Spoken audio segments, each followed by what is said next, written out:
Attention Tampa Bay Downs patrons, paging the owner of a Ford Escape, Virginia license plate UEV 9610. Please return to your vehicle immediately.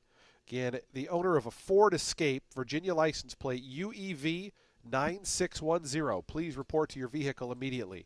Again, paging the owner of a Ford Escape UEV 9610, the license plate. Please report to your vehicle immediately.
Good morning, everyone, and welcome to Festival Preview Day here at Tampa Bay Downs.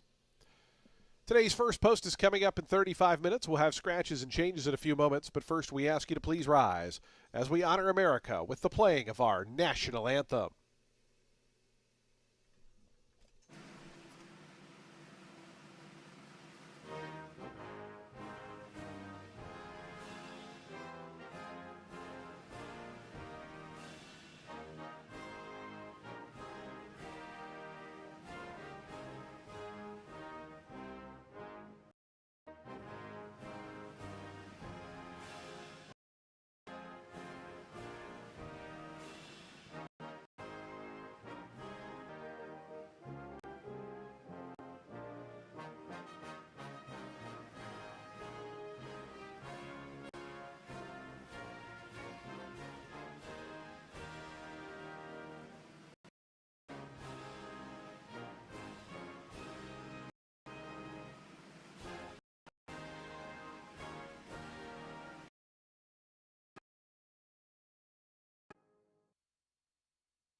And thank you, everyone. And once again, a pleasant good morning to you all, and welcome to day number 42 of our season. It's Festival Preview Day here at Tampa Bay Downs.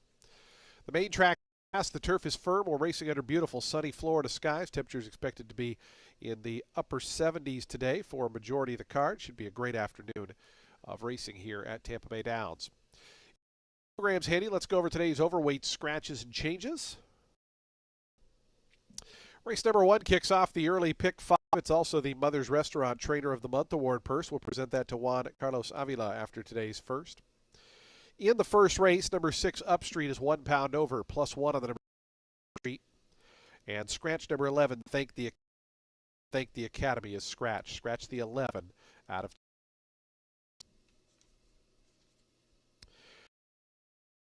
horse.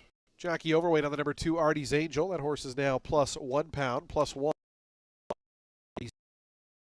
Number 7, You Talking to Me, is +2 pounds, +2 on the number 7, You Talking to Me.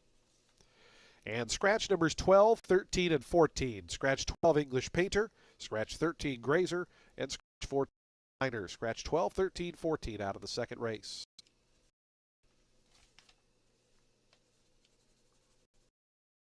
Race number 3 is clear. No changes in today's third race. No changes race 3. Race 4 also clear. No changes in today's fourth race. No changes in race 4. Race number 5, the 41st running of the Pelican Stakes, starts at pick 4. There's no changes in the Pelican. No changes in the Pelican Stakes. Race 6, the 44th running of the Minaret Stakes. Also no changes. So no changes races 3, 4, 5, 6. 3, 4, 5, 6 are all clear. It's the Ultimate 6. We do have a couple of scratches in here. Scratch number 3, Weekend Whiskey. Number 3 is scratched. Also scratch number 10, Wild Conqueror. Scratch number 10, Wild Conqueror, out of today's 7th race. 3 and 10, both scratched out of race 7. The late pick 5 starts in race 8. It's the Lamb Home South race of the week, and there's no changes. No changes in race 8. Race 9, the 45th running of the Suncoast Stakes. Points on the line. There's no changes in the Suncoast. No changes in the Suncoast Stakes. Race 10, a maiden special weight event to kick off the late pick 3. Number 5, Power Party. Number 5, Power Party is scratched out of the 10th race. Also scratch number 14, All Night Revival. Scratch the 14. Do take note, number 13, Hit Song, does draw in and will run. Number does draw off the also eligible list and in today's 10th race.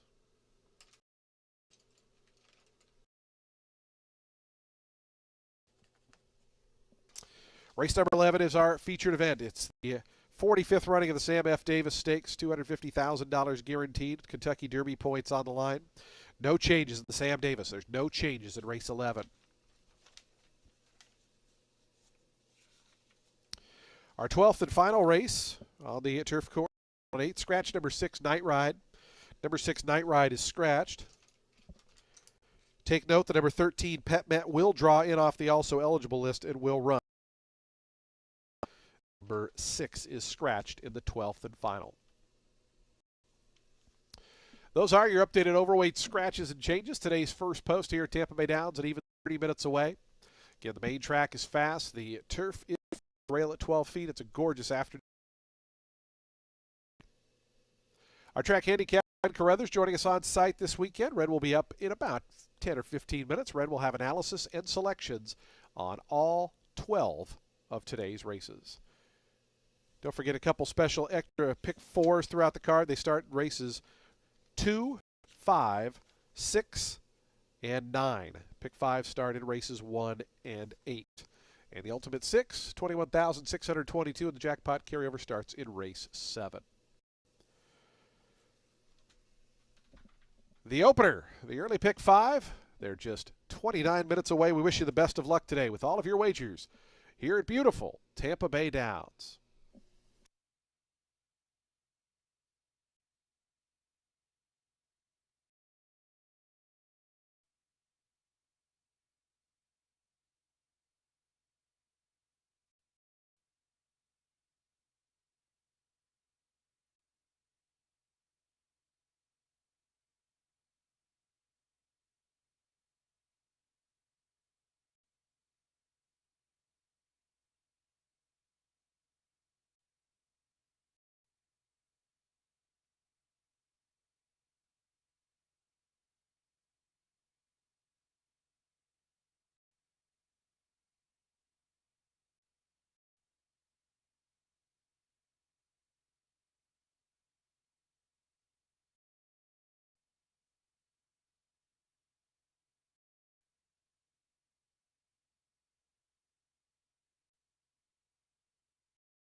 Beautiful Tampa Bay Downs.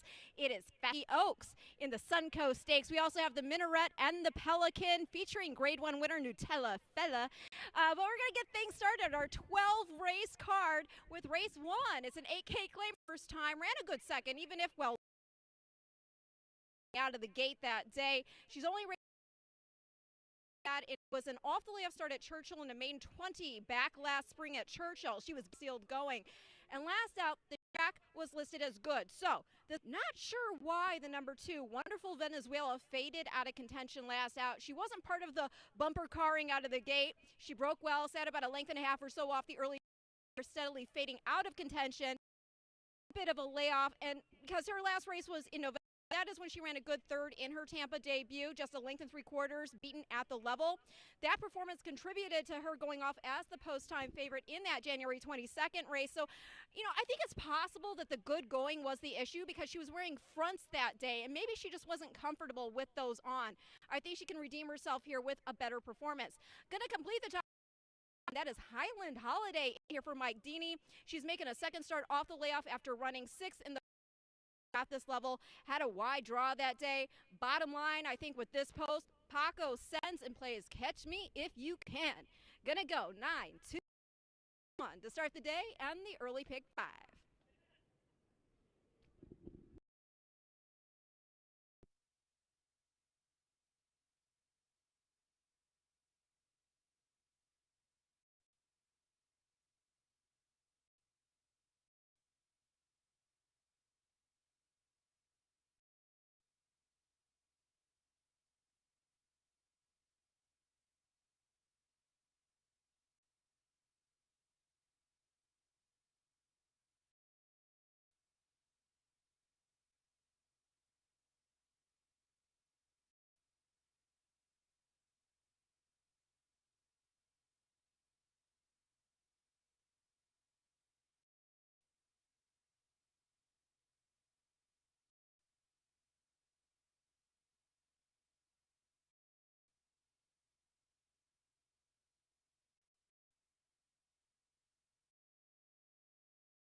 The horses onto the track post parade today's first race, first of 12 here on Festival Preview Day.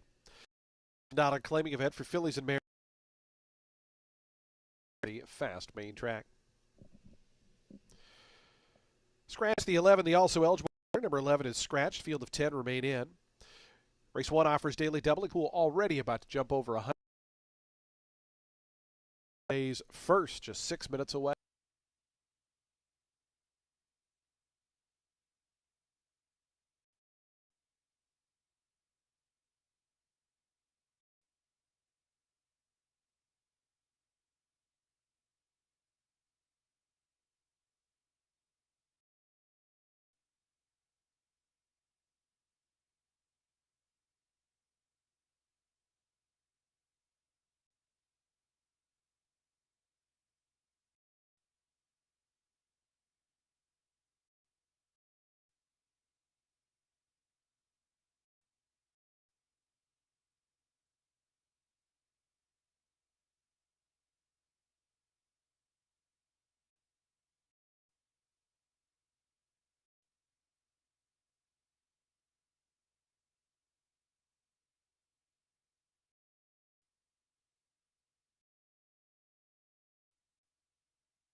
Two minutes to post time. Today's first race, our early pick 5.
Horses are approaching the starting gate. Today's first race and our early pick 5 are now just 1 minute away.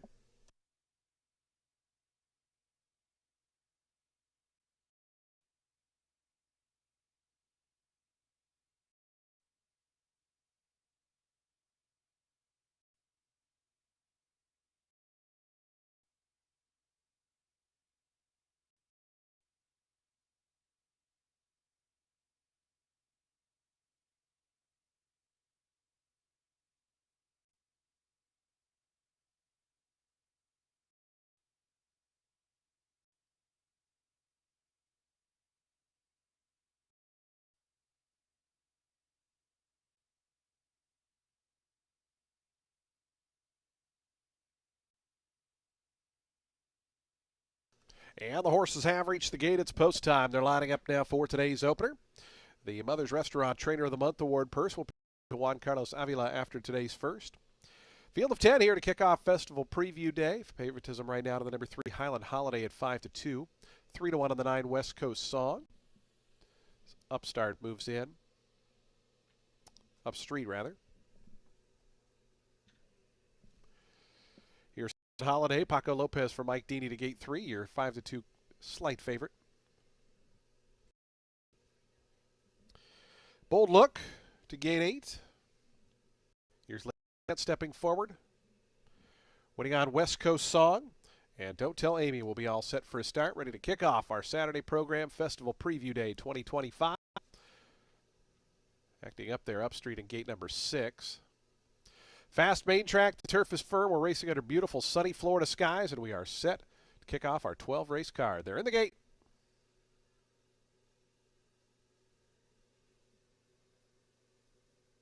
Rider hopping on board the 6 once again, and we're all set. And the race is on Festival Preview Day 2025. Ladies Chant shows out first, gets the first call of the day. Moving up between horses, Bold Look is right there.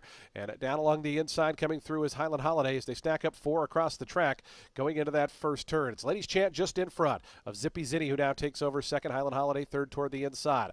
Length and a half more back to Bold Look. Upstreet's in between horses in those orange and black. Racing fifth and about 4 off the top. Down at the inside comes Wonderful Venezuela, who's next. Don't Tell Amy starts to move up bank as they have just over 5 furlongs. 24-3. The opening quarter was 8th, is now all the way up to challenge for third and only a length and a half off the lead. Meanwhile, got shuffled back a little bit there, is now back running in 6th, about 4 off the top.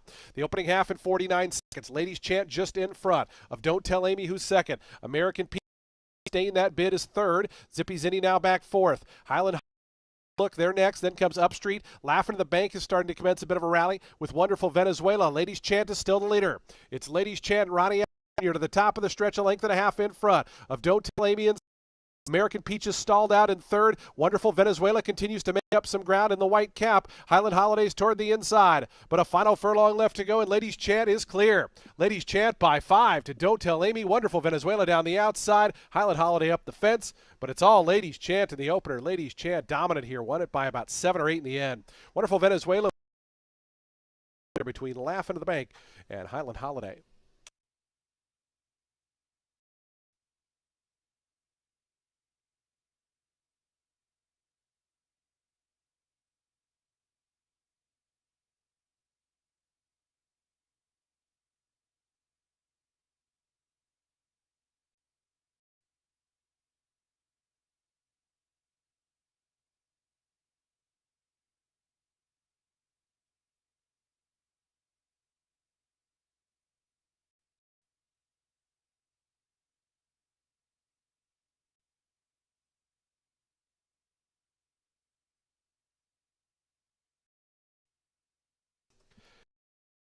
In a photo, 5-2 in a photo, 13-1. Ladies Chant, the winner of the open.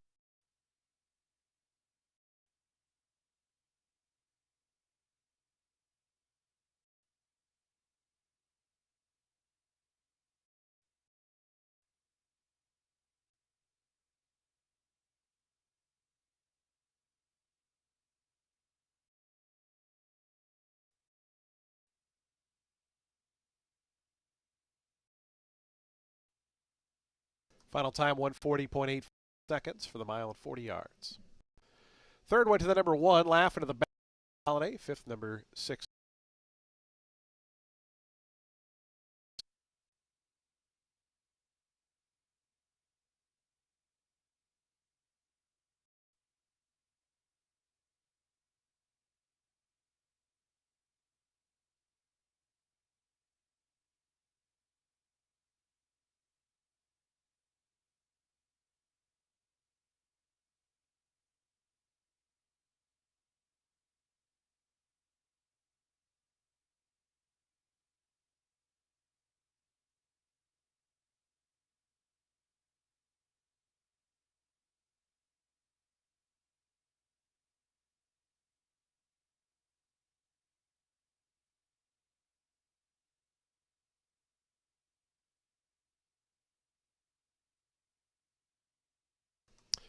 Ladies Chan, official winner, $29.40 on the win. Results official.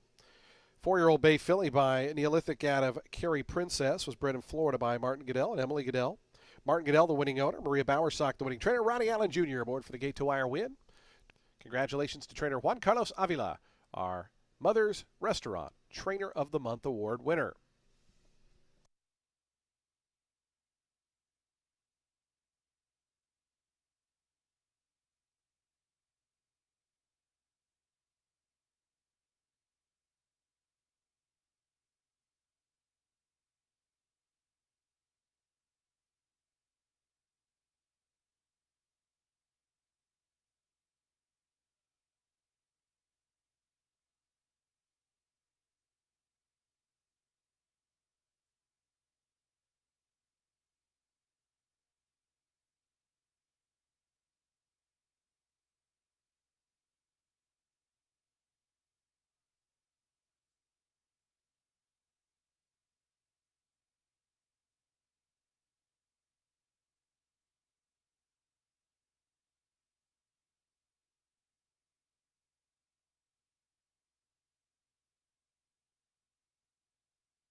All right. Well, I am so pleased to be joined by Brian Hernandez.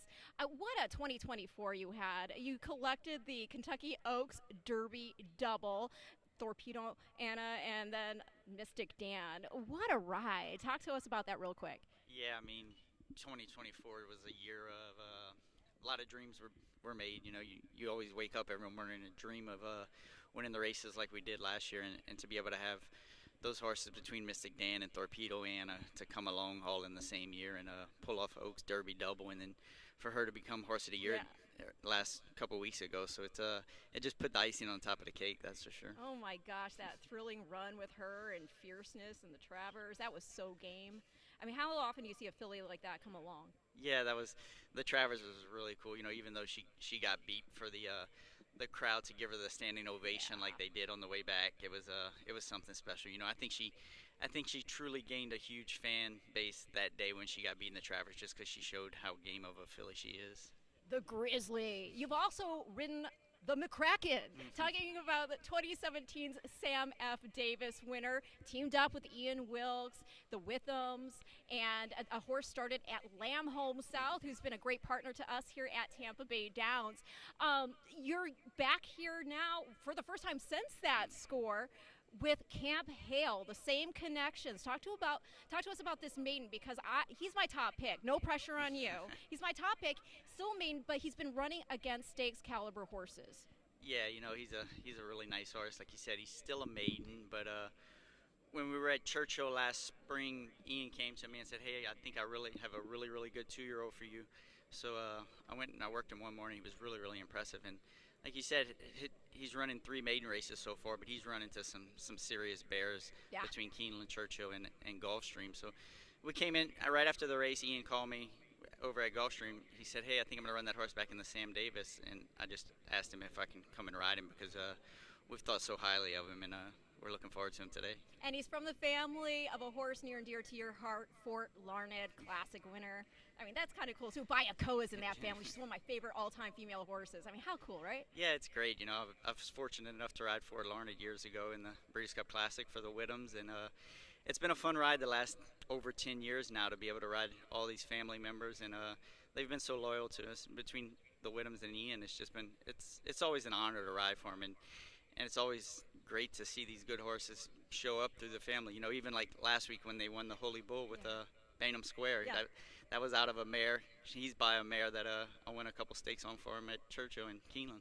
How cool is that? Now, can you tell us the game plan? If I'm looking as a handicapper, you don't have to reveal.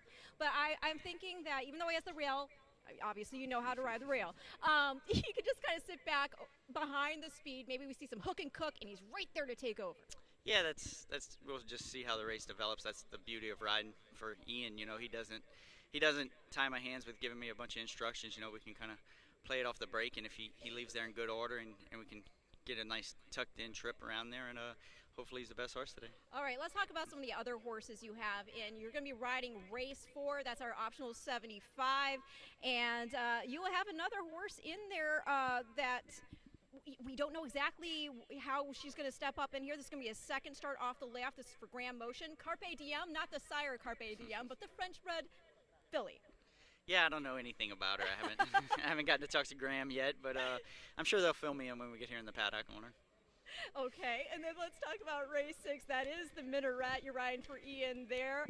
And actually for a horse that his wife owns. Sing a little song. Talk to us about her. Yeah, I've watched a few of her replays. She's actually a homebred for Tracy, so that's exciting. You know, we'd That like is to exciting. try to get some black type today with her. It'd be great to win, but if we can get some black type, that's a huge plus. So Of course.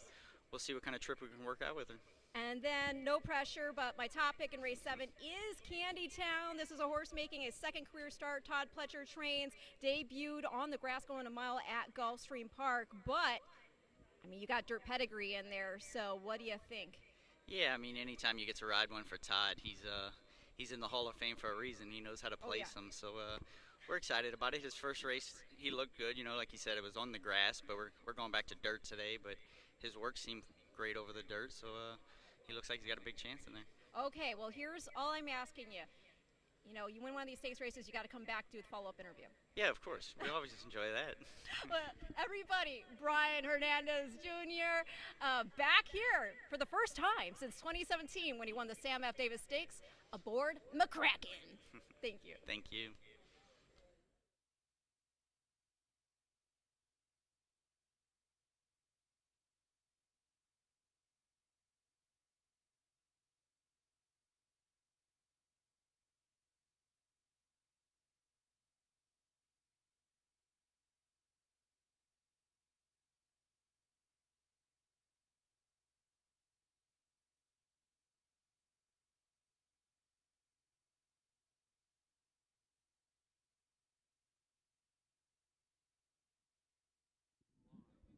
Race 2 is going to start our early pick four. It's a 16 claimer for 4-year-olds and up, set at a mile and 16th on the turf. The number one, Eddie the Great. He didn't finish so great last out. He crossed the line 8 lengths back of Edge Tamund, a 16 starter handicap. However, he had a bad start, kind of hopped out to avoid bumping into the starter, actually. And then the horse to his inside, he dumped the jock out the gate, and this led to Eddie the Great not only dropping back, but later that horse, that loose horse, caused him to steady to drop back again. So I thought the fact that he tried to run on after that was pretty gallant. He was in that race off a win at this level just 7 days prior, and that was over a Western Yarn and some others in here today. A Western Yarn, he actually went on to score a 25 starter allowance here, earning an 84 buyer figure out of that race. The number 9, that is Sonic Speed, trained by Darian Rodriguez. He was also in that January 18th start. Didn't have the smoothest of goes either. He had a wide draw, which led to getting herded over and pinched back going into the first turn. He also had to be mindful of that riderless horse. Had to sell behind horses down the back stretch, and then he had to angle out behind a wall of them in stretch. So to still get the show dough, pretty impressive.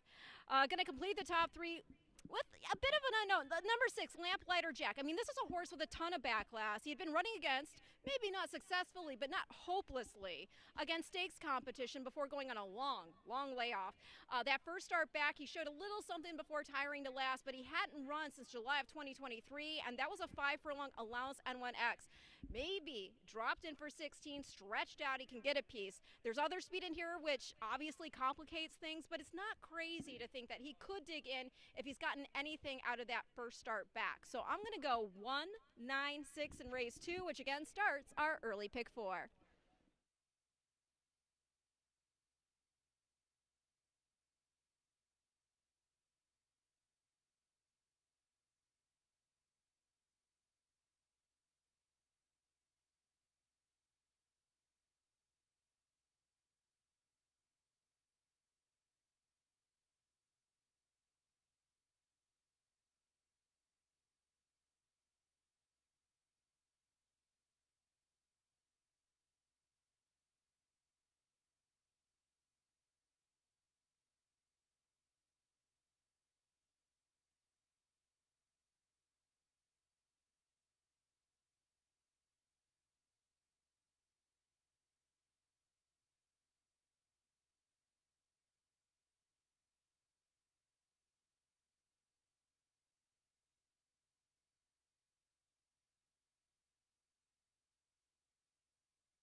The horses on the track post parading for today's second race. We're on the turf course here. The turf firm, the rail out at 12 feet. It's a $16,000 claiming event for 4-year-olds and upward. Scratch 12, 13, and 14. 12, 13, and 14 are out. Leaves us with a field of 11 to go to post. Number 2, Artie's Angels, 1 pound over. Number 7, You Talking to Me, is 2 pounds over. Race 2 offers daily double, exact the trifecta, superfecta, and pick 3 wagering. We also start that early pick 4, already 42,000 plus in that early pick 4 pool. Also a super high 5 carryover of $1,066. Post time for the second on the turf in 6 minutes.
Two minutes to post time. The horse is on the turf course. They are approaching the starting gate. We're just 2 minutes from post. 2 minutes.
Approaching the gate, 1 minute.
And the horses have reached the gate. It's post time. They're lining up now for today's second race on the turf course for the first time this afternoon.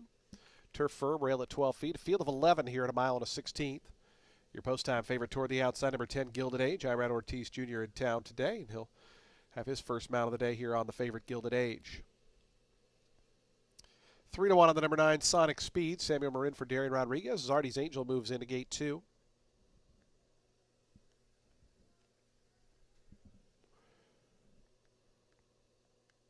Here's Lonely Ride, Edwin Gonzalez. So we start our early pick 4. That early pick 4 pool about to jump over $84,000, $85,000 rather. Here's Mr. Crowley and Sarah Hess to gate 8.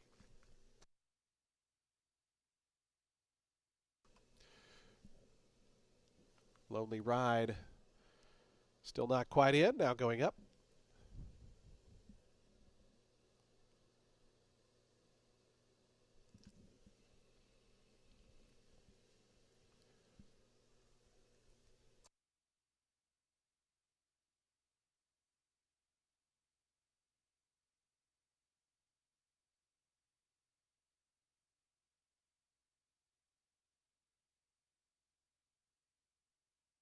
Assistant starters opening the front of the stall for number 3, Lonely Ride, right now 9-1. And that one proceeds to head right in. Policy Option and Paco Lopez will be next. Sonic Speed to gate 9. Looks like we're waiting on Harpoon Harry, Gilded Age, and Le Griffon will be all set for a start. Today's second, the early pick 4 getting underway. Early pick 4 pool now over $100,000. Harpoon Harry, Jose Ferrer for Gerald Bennett. Venerable Tampa connections here.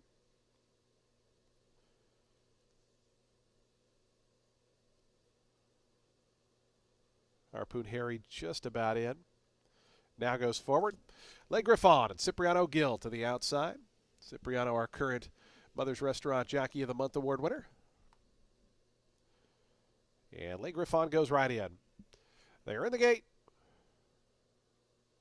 And the race is on. Lamplighter Jack set for speed in the center. Harpoon Harry is forwardly placed as well. And Mr. Crowley working over from one of those outside stalls. Also from the far outside, Le Griffin is part of the early mix as well. As they come into the stretch for the first time, it's going to be Lamplighter Jack and Jesus Castanon to take the point. Mr. Crowley up to second. Harpoon Harry settles back third. Le Griffin is fourth in the all blue. Then comes You Talking to Me in the lime green colors, who races fifth. Break of 2 more. Back to Sonic Speed and Policy Option. They race together 6th and 7th. They're a length in front of Eddie the Great in 8th. It's 2.5 more back to Lonely Ride. Gilded Age is back second last, and Artie's Angel is the early trailer. As up front, Lamplighter Jack. They're at a pretty modest tempo here, 24 and 1/5 seconds for the opening quarter mile. It's Lamplighter Jack on the back stretch, a length and a tail in front. of Mr. Crowley. The long shot is in second. Harpoon Harry under a good hold third toward the inside.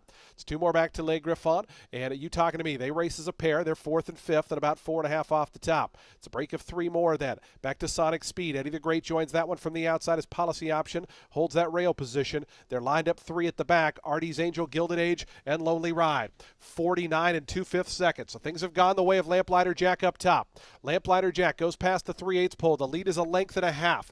Mr. Crowley on the outside. Harpoon Harry begging to get out of there is down on the inside in third. In behind that, it's two more back to You Talking to Me. Trying to wind up Eddie the Great on the outside. Sonic Speed has a little bit of run, but is stuck in between horses. Gilded Age going to stay toward the inside. Is back about 7 lengths off Lamplighter Jack, who turns for home. Harpoon Harry got loose. Harpoon Harry trying to catch Lamplighter Jack, who set that early tempo. Policy options made up ground toward the inside. Mr. Crowley, Sonic Speed down the outside. Lamplighter Jack trying to see it out. Mr. Crowley on the outside. It's Lamplighter Jack, Mr. Crowley, Lamplighter Jack all the way. Mr. Crowley was second. Multiple horses across the track, third, fourth, and fifth. We'll let the placing judges decide those ones.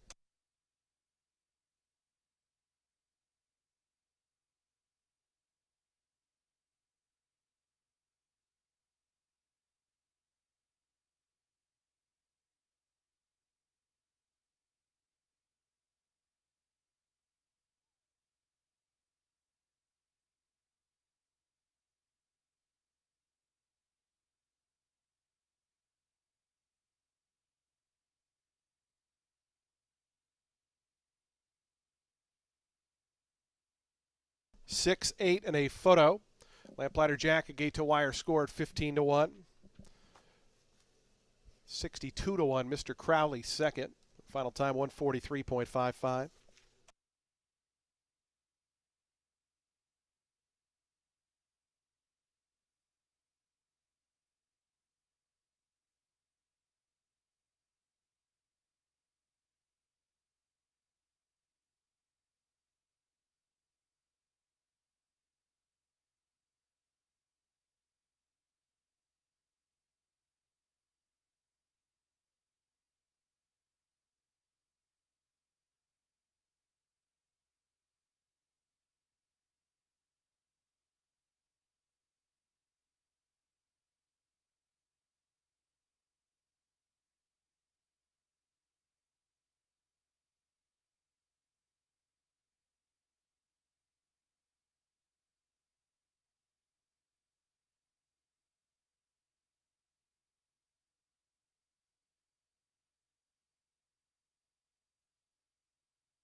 Six, eight, again, photo for the minor placing. Still on the tote board. Please hold all tickets.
Into the winner's circle goes Lamplighter Jack, 7-year-old Big Gelding by Fed Biz out of Bright Magic.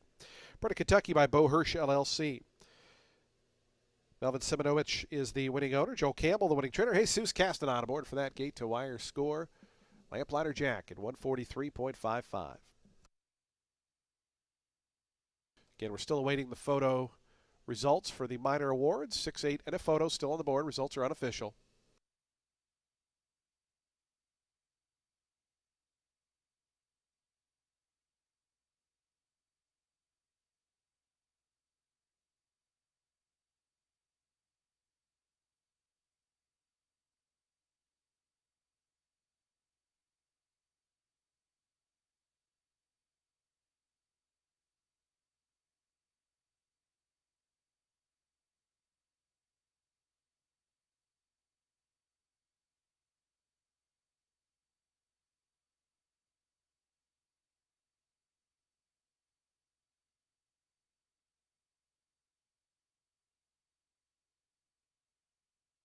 While we await the photo and results, do want to let you know today's third race is coming up next in just over 20 minutes. Race 3, a maiden special weight event at 6.5 furlongs on the main track. No scratches or changes. A field of 10 set to go. Post time for the third coming up just over 20 minutes away.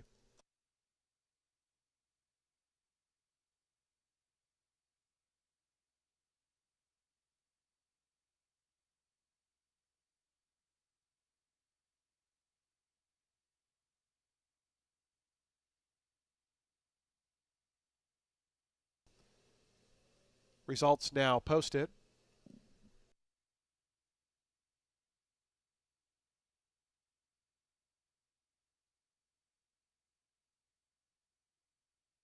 Six, 8, 7, 9, and 4.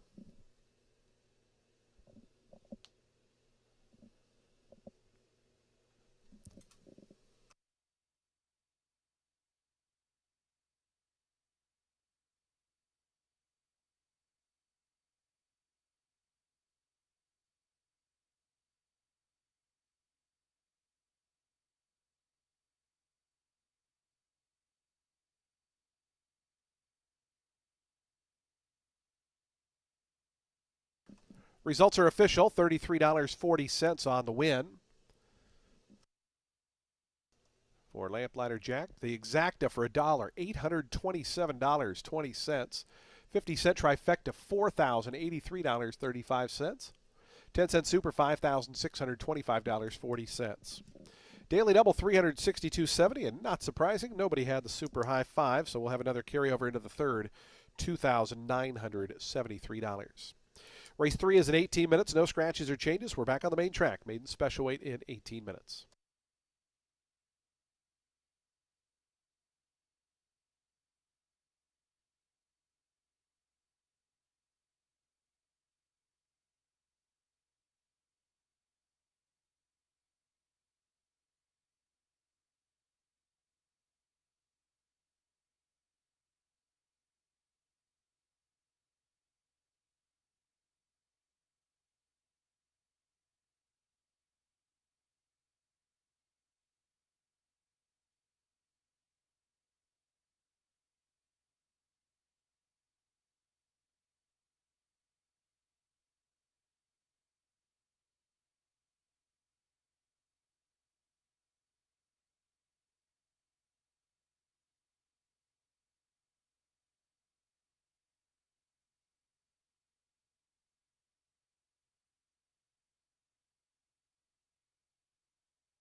There were 3 claims in today's second race. Number 1, Eddie the Great, was claimed, and a two-way shake goes to owner Ralph E. Whitney, trainer Donald Hunt.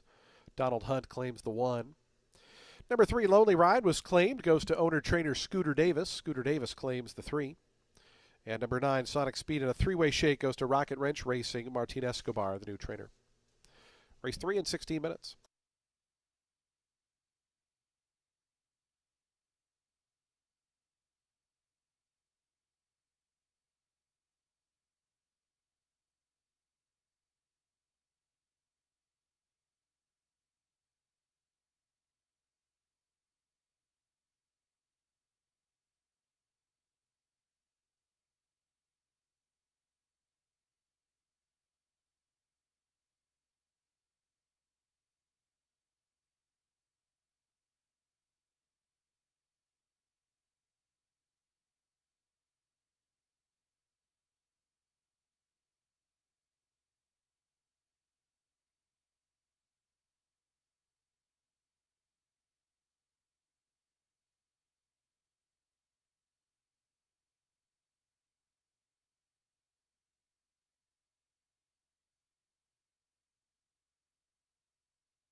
Fans, do take note there will be a 50-50 raffle drawing on site today with proceeds benefiting the off-track thoroughbreds at Run for Ribbons Incorporated, Tampa's partner aftercare retirement organization.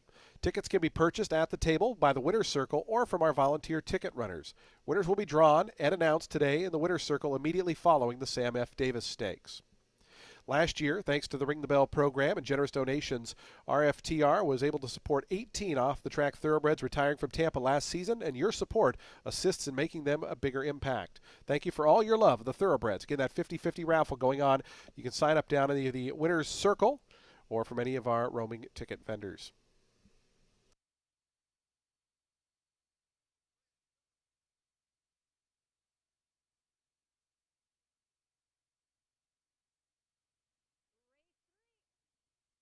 Race 3, it is a maiden special weight for 3-year-old fillies set at 6.5 furlongs on the main track. With this being a 6.5 furlong contest, I'm going to go with the number 8. She's a Gemma. This is a first-time starter for Bill Mott, who debuts with first-time Lasix. Maybe she'll need one, but I just love the pedigree. She's a daughter of Nyquist and out of Florida Fabulous by High Cotton. Mom won her first 2 career starts, gate to wire, going that 1-hook mile at Gulfstream at each. Took the Florida bred debut by 10 3/4 lengths, going that mile. The mom's also, by the way, a half-sister to multiple stakes winners. She's a half to Grade 2 winner, Grade 1 place Discreet Dancer. That horse set a new track record for 5.5 furlongs at Gulfstream. Grade 2 winner, Travelin' Man, and Sweet and Discreet. Sweet and Discreet won the Florida Sunshine Millions Distaff, and she was second in the Grade 2 Sabin. Went on to produce Grade 2 winner, Grade 1 place Sweet Melania. And this is actually the family of AP Indy. So very nice genetics here at play, especially since, as we know, Nyquist over AP Indy line mares have done quite well. Well, what's going to happen now that he's been bred to the actual family? We'll see. The number 6, Kiss Me Slow, is in here for Chad Brown, who goes first-time Lasix.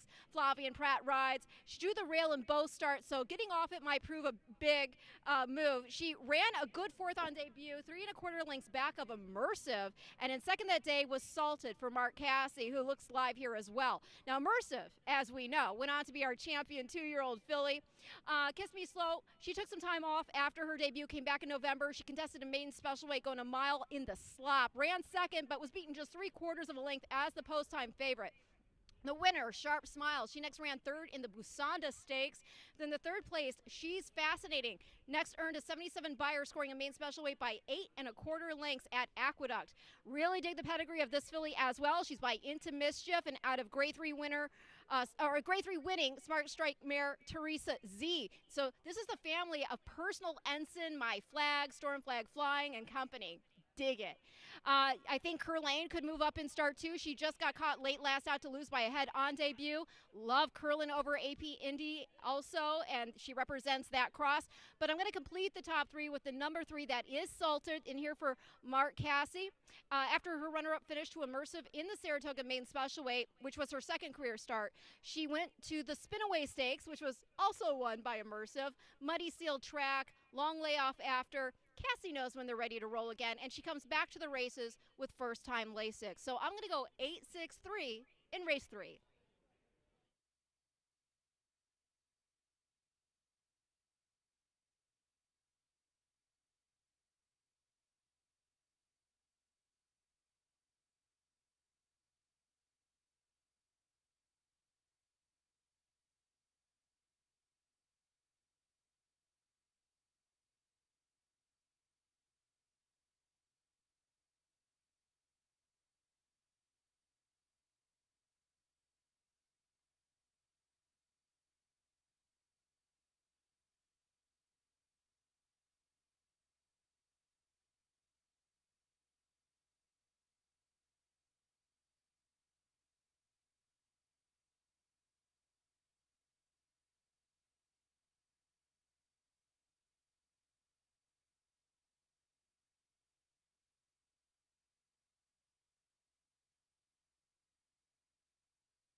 The horses on the track post-parading for today's third race, race number 3 here at Tampa Bay Downs, a maiden special weight event for 3-year-old fillies. They'll be at 6.5 furlongs on that fast main track.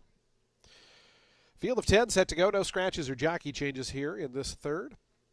Race 3 offers daily double, exacta, trifecta, superfecta, pick 3 wagering. We also have a super high 5 carryover of $2,973. Post time for the third race in 5 minutes.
Two minutes to post time. Today's third race, 2 minutes.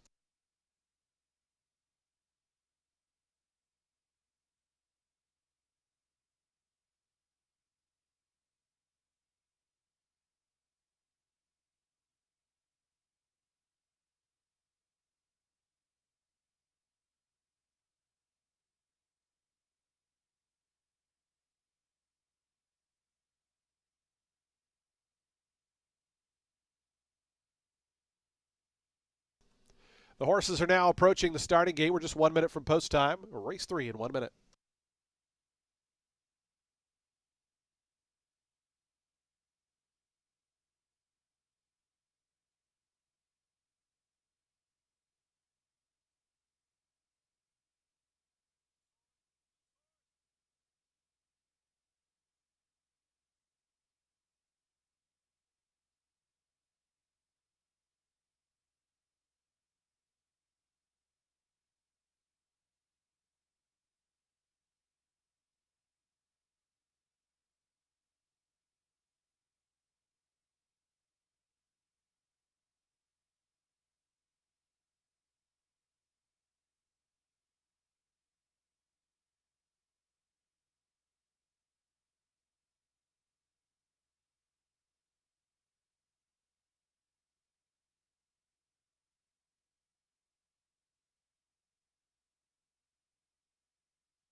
And the horses have reached the gate. It's post time. They're lining up now for today's third.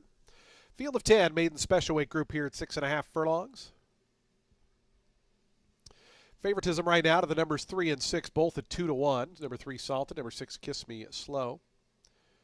3-1, Curlane down on the inside. Curlane is going up. Going streak into gate 2. Here's She's a Gemma. One of 4 first-time starters in here. Numbers 5, 7, 8, and 10 all making their debut here. Valiant Jane to gate 4. Explosive Lady going up to gate 9 as we just await Naked Eye, and Cassier will be all set for a start. Valiant Jane going up. Naked Eye, Melissa Iorio, Cassier, and Samuel Morin going to be the final pair. Just about set to start. The third race on our festival preview day. Gorgeous afternoon here in Oldsmar. Cassier, Samuel Morin to the outside draw, goes up. Somebody rearing up there. It looked like maybe I have issues the number 7. There's a large tree obstructing the view, but I believe he settled down. And the race is on. Bit of an awkward start there for Valiant Jane. Good start toward the inside. Going Streakin' was out well. I Have Issues forwardly placed, and Salted is right between them. It's going to be I Have Issues to lead him out of the main track, just about a length in front of Salted away in second. Going Streakin' is third. That's a length and a half more back to Curlane and Cassier there fourth and fifth. Another length finds Naked Eye in the green colors, racing in 6, 2.5 more to She's a Gemma. Explosive Ladies back third last. Kiss Me Slow is second last, and Valiant Jane is the early trailer.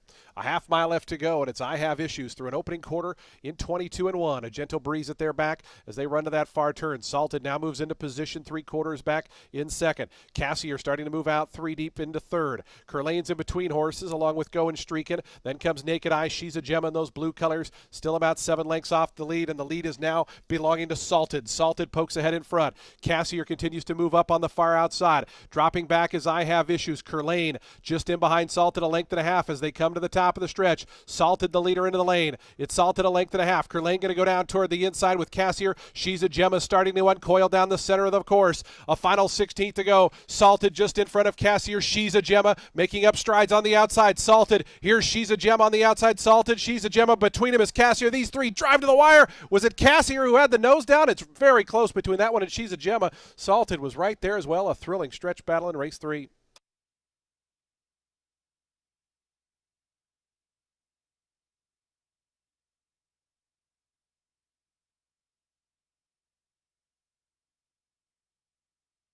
Photo finish.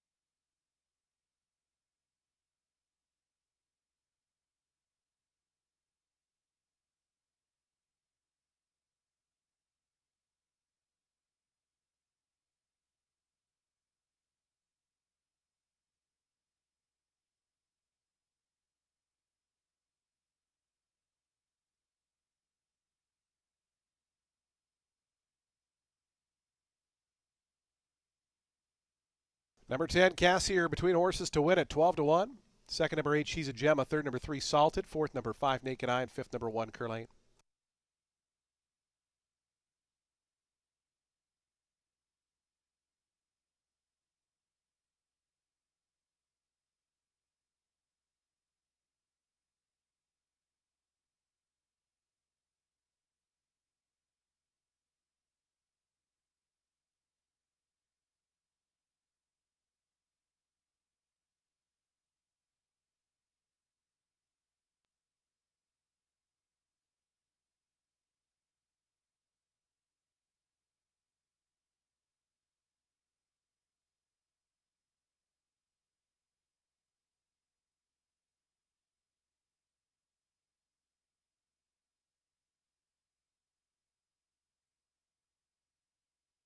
It's official, $27.60 on the win.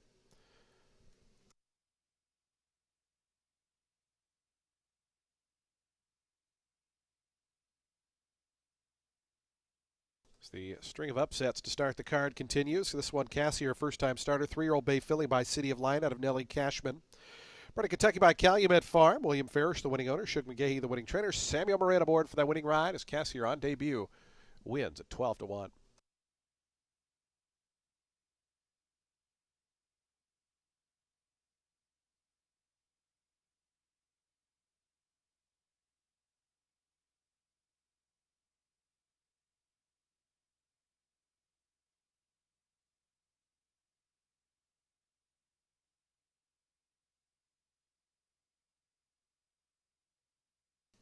$10.8 exact to $84.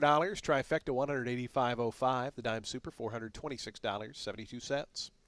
Daily double $202.30. Your 50-cent pick three $1,928.25. The high five, nobody had it again, so we'll have another carryover this time, $9,237 into the upcoming fourth race. Race 4, an optional claimer on the turf. Post time is 22 minutes away. No scratches or jockey changes here in today's fourth event. Start another pick three, and post time is 22 minutes away.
Wow, you guys. So we're three races through. If you had the early pick three, that returned over $1,900.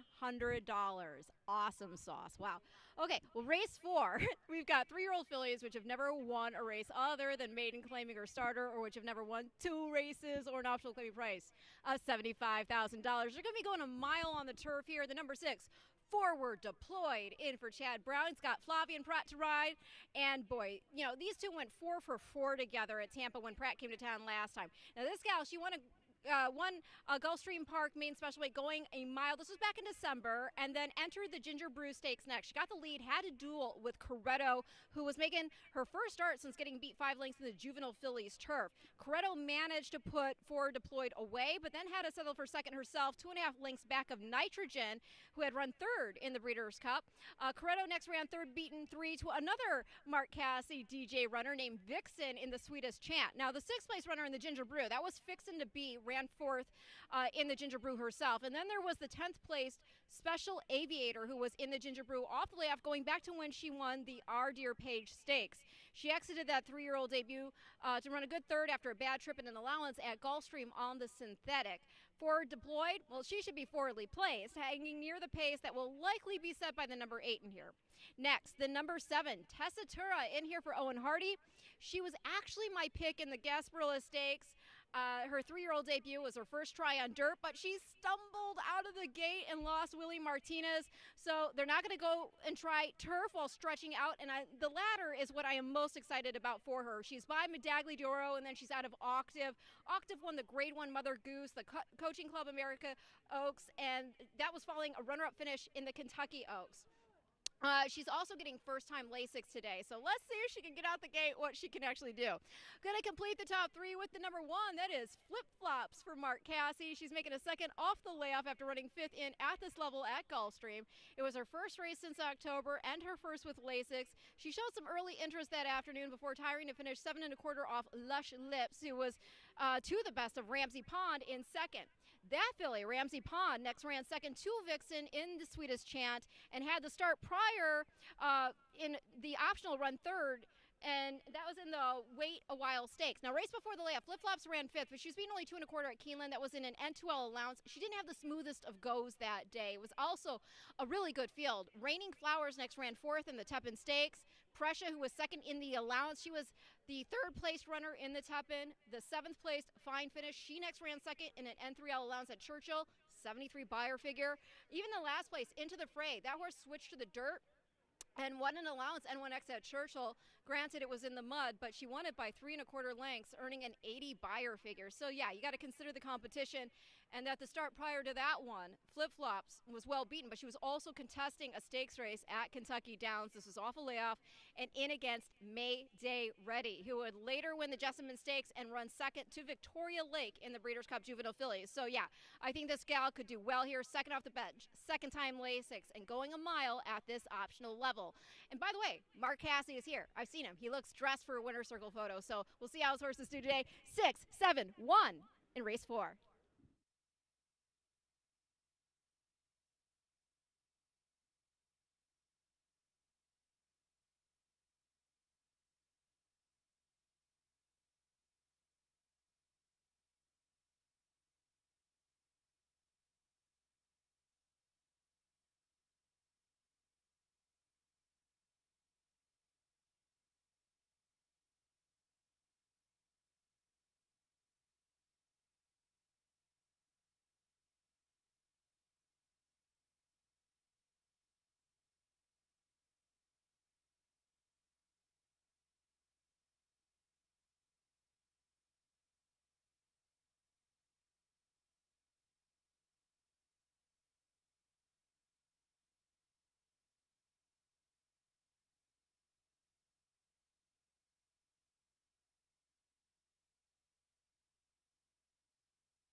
Fans, do take note that the 50-50 raffle table has been moved to the double doors right by the paddock.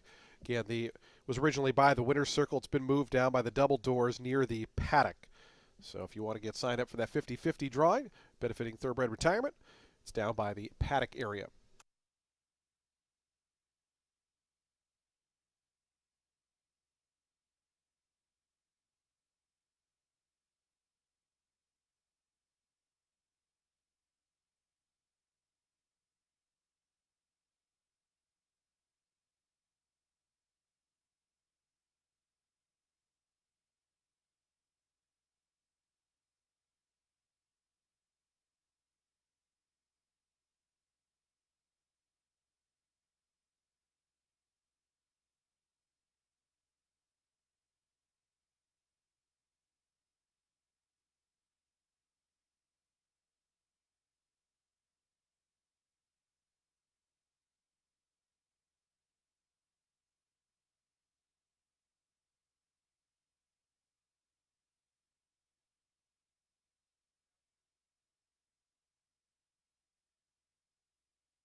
The horse is onto the track post parading for today's fourth race, an allowance optional claiming event, $75,000 the claiming tag. 3-year-old fillies here at the mile turf distance. The turf firm, the rail out at 12 feet. No scratches or changes here in today's fourth race. Field of 10 set to go. We have daily double, exacta, trifecta, superfecta, and pick 3 wagering. We also have a super high five carryover of $9,237. Super high five carry of $9,200 plus. Post time for the fourth is just 6 minutes away.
Two minutes to post time. The horse is onto the turf course. They are approaching the starting gate. Post time for the fourth in 2 minutes.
Approaching the gate, 1 minute.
And the horses have reached the gate. It's post time. They're lining up now for today's fourth. Field of 10 on turf at a mile. Favoritism right now 8-5 on the number 6 forward, deployed right at that morning line. Flavian Pratt back in town for Chad Brown.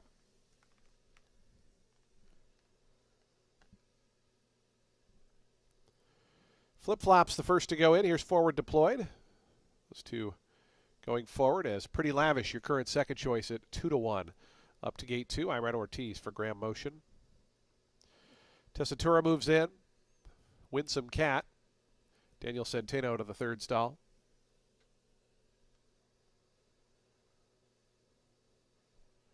I'm Wishing on a Star going up. Miss Rummy Cube to gate 4. Jose Ferrer, big long shot, 46-1. Carpe Diem has gone in. Not the former Tampa Derby winner. This one a French bred. Designer Bag and Lemon Peppa Step are going to be the final two. Just about set for a start. Today's fourth. Designer Bag coming up. Lemon Peppa Steppa. Edwin Gonzalez to the outside draw. And she comes forward. They're in the gate. And the race is on. I'm Wishing on a Star broke outward at the start. Forward deployed, came away in good order. On the outside, I'm Wishing on a Star, flashing some early speed, and those two going to lead him into the bend the first time around. Is up from the outside, Carpe Diem joins Winsome Cat. They're third and fourth, about 2.5 behind the leader, who is forward deployed. Forward deployed to that first turn, some mild pressure from I'm Wishing on a Star. Length more back to Winsome Cat. Carpe Diem is fourth, too deep. Then comes Flip Flops in the pink colors, fifth toward the inside. It's another length back to Lemon Peppa Steppa, who is sixth. After that comes the pair of Designer Bag and Miss Rummy Cube. They're seventh and eighth. They're two clear of Pretty Lavish, who's ninth. Tessatura is the early trailer, about 12 lengths front to back, is forward deployed, and Flavian Pratt lead him out of the back stretch, 23 seconds for an opening quarter mile. Forward deployed and neck in front of I'm Wishing on a Star, presses a little closer in second. They're two clear of Winsome Cat. Carpe Diem stays out in the clear in fourth, about 3.5 off the top. Flip Flops is down along the inside, and those pink colors still about 5 lengths adrift. Lemon Peppa Steppa starts to inch closer up on the outside. Then comes Miss Rummy Cube.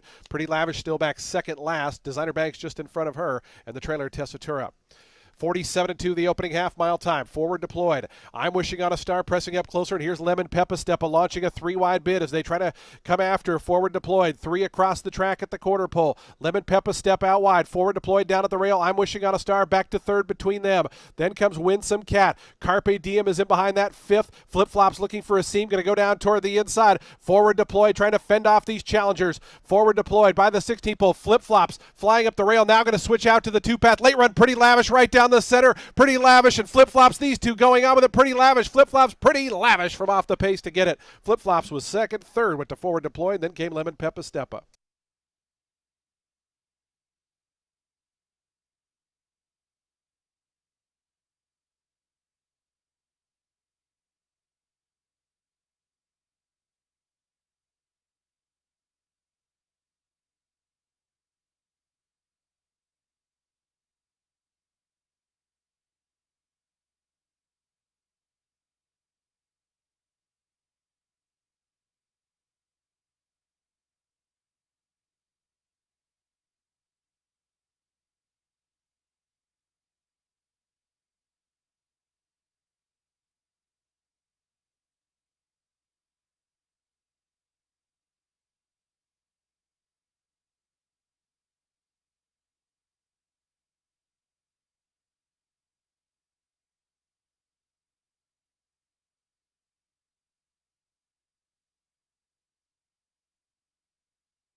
Two, 1, 6, 10, and 3. 2, 1, 6, 10, and 3. Pretty Lavish, 2-1 winner. 135.73 the final time for the mile.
$680 on the win for Pretty Lavish, your winner.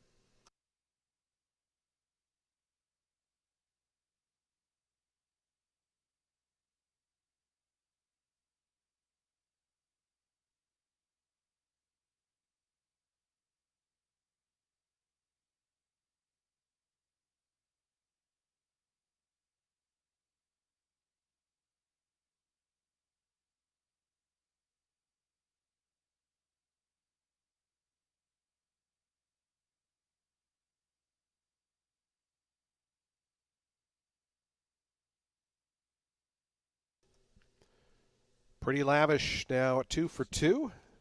First domestic win here after scoring on debut in Ireland. 3-year-old Bay Filly by Ribchester out of Tranquil Storm. It's bred in Ireland by Thomas Hassett. Eclipse Thoroughbred Partners and Bobby Flay are the winning owners. Graham Motion, the winning trainer. Irad Ortiz Jr. aboard for the winning ride. Pretty Lavish from well off the pace to win today's fourth race.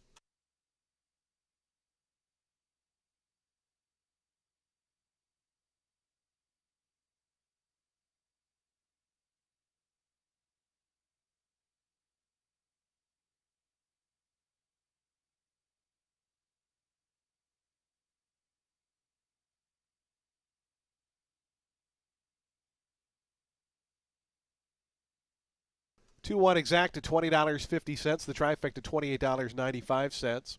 Dime Super $21.59. A daily double $64.10. Pick 3 $536 even. The high five for $1 $2,981. Stakes action starts up next. Race 5, the 41st running of the Pelican Stakes, $125,000 guaranteed. 4-year-olds and up at 6 furlongs on this fast main track. We're 30 minutes from post time. This race does start a pick 4. A field of 7 set to go postward. 30 minutes to post for today's 5th. Fans, just again, a reminder, we'll be doing a 50-50 raffle coming up after the Sam F. Davis today. You can sign up down near the paddock area or with any of the roaming ticket sellers. Again, this benefits the Run for the Ribbons group, our partner organization for aftercare here at Tampa Bay Downs.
Well, I have. Okay, I am live. Sorry. So I've got Junior Alvarado with me. He's going to be riding Grade 1 winner Nutella Fella here in the Pelican Stakes. What a cool horse. When he won the Hopeful, he won it at a giant price, number one. But number two, Nutella sent you this giant jar of their signature treat. What was that whole experience like for you? Anyway, it was great. It was awesome. And like I said, we came here today just hoping to win the race and maybe I can get another jar of Nutella. All right, all right. Well, how hard does it, how is it to stay at weight when you? Yeah, like that? it's pretty hard. Nutella, I feel like it's not helping for jock. It's not good for jock, but we cheat once in a while. I know celery guy just doesn't hit the same, right? Exactly, yeah. I know. But so tell us about him. He had the one start here at Tampa. I feel like that wasn't a race in which he was 100% cranked. More of just like, let's get him out there, let's get the cobwebs kicked off. Also, when I watched the race back, I could see when he got out of the gate, the horse was outside, swerved right in, hit him into his hind quarters. And that obviously doesn't help when you're making that first off the layoff. So your impressions? Yeah, exactly. Just exactly how you said it. I think he ran a very good race last time. I don't think he was probably 100% to his ability, and that's why I came today thinking like we can get the best of him today, and like hopefully he shows up. Got to go back to that main special weight. My top pick was She's a Gemma. She ran too good to lose. What did you think? What are your impressions of her? What do you think we can expect going forward? No, I think she after this race, she has to be ready for next time. We give it a good experience today. She run through traffic. She got a good kickback, and when I asked her for a run, she was there for me. She finished up very well. We kind of fall short a little bit right there at the wire, but that was a pretty nice effort today. Yeah, looks super professional as you would expect with Bill Mott trainee. Moving on, we got to talk about the Minaret Stakes. Nick's Style. I mean, this filly has basically only one blemish on her record. How cool is she to ride? Yeah, no, she's a very nice filly. Very quick out of the gate. She always put herself in a good spot. If it's not a speed, she goes and takes the lead. If not, she can sit right off. Last time I think she struggled a little bit leaving the gate, and we were a little more far back than we wanted to. But she still, overcome all that, and I think she was just much the best. One of the things I loved about that race in particular, her win here last out, was that in stretch, you made sure that she looked at our disaster in the lane there, and that she understood from you that you need to really put this girl away, and she answered. Yeah, I think that's what it is with her. I think she's a very smart filly, and exactly just like you described. That's what I did, and she did the job for me. Who do you think your biggest challenge is in the race? I just think just again she there's day where she breaks absolutely amazing, and the other day where she struggled a little bit out of So there. herself. Yeah, just pretty much herself. Yeah, but I still she has overcome even that, so I think she's gonna be tough today. All right, you got another one in for Bill Mott later. First time starter McCorvey. Had a Songbird, champion Songbird. She was amazing. Won all but 2 races, and the 2 races she lost. I mean, one of those was that scintillating photo finish with Beholder in the Breeders' Cup Distaff. So what do you think of this boy, first time out? Very good looking horse. I got the opportunity to work him 2 weeks ago. He worked very, very good. I think he's a horse who's like gonna need probably 1, 2, 3 races to start figuring it out. I think he's just a big guy. I don't think his mind is still there yet. But I think it's a big mile and a 70 today. I think it's a perfect distance for him. It's a horse we know he's just gonna need more ground, and hopefully like I said, get a good experience today. And if he can get it done today, we'll be glad with that. All right, Suncoast Stakes, Dancing Magic for Michael Campbell. You won over this course in the Gasparilla, and she looked so good doing it too. Yeah, she won very nice last time. There was a lot of pace in the race, and she saddled very well. And when I started picking it up in the 3 pole, she started coming right after them, and right when we hit the 8 pole, I just put them in the outside, and she just went by. All right, and then you're going to be capping your rides here today in the Sam F. Davis. Again, at the Suncoast, there are Kentucky Oaks points on the line. In the Sam F. Davis Kentucky Derby points, you'll be riding Dr. Ruben M. for a fellow Michigander, Doug O'Neill. What do you think of this horse? What do you know about him? I got to watch the replays and get to learn a little bit what he likes and what he does, and I just think today, he's one of the horses who's more like a seasoning comparing to other horses, they only have one star coming from 6 furlong going into a two turns race. So I think I have that advantage, and I got that on my favor today. And like I say, I mean, I think if he runs the same way when he broke the maiden, he's gonna be very tough today. Yeah, yeah, and coming out of the Springboard Mile, that fourth place finish, we saw Cole Battle come out and win Speed King, winning the Southwest. So yeah, I mean, 12-1 on the morning line. Sometimes you can find some value when you least expect it. So I mean, thanks so much for stopping by, and best of luck here on Nutella Fella. Yeah, thank you very much.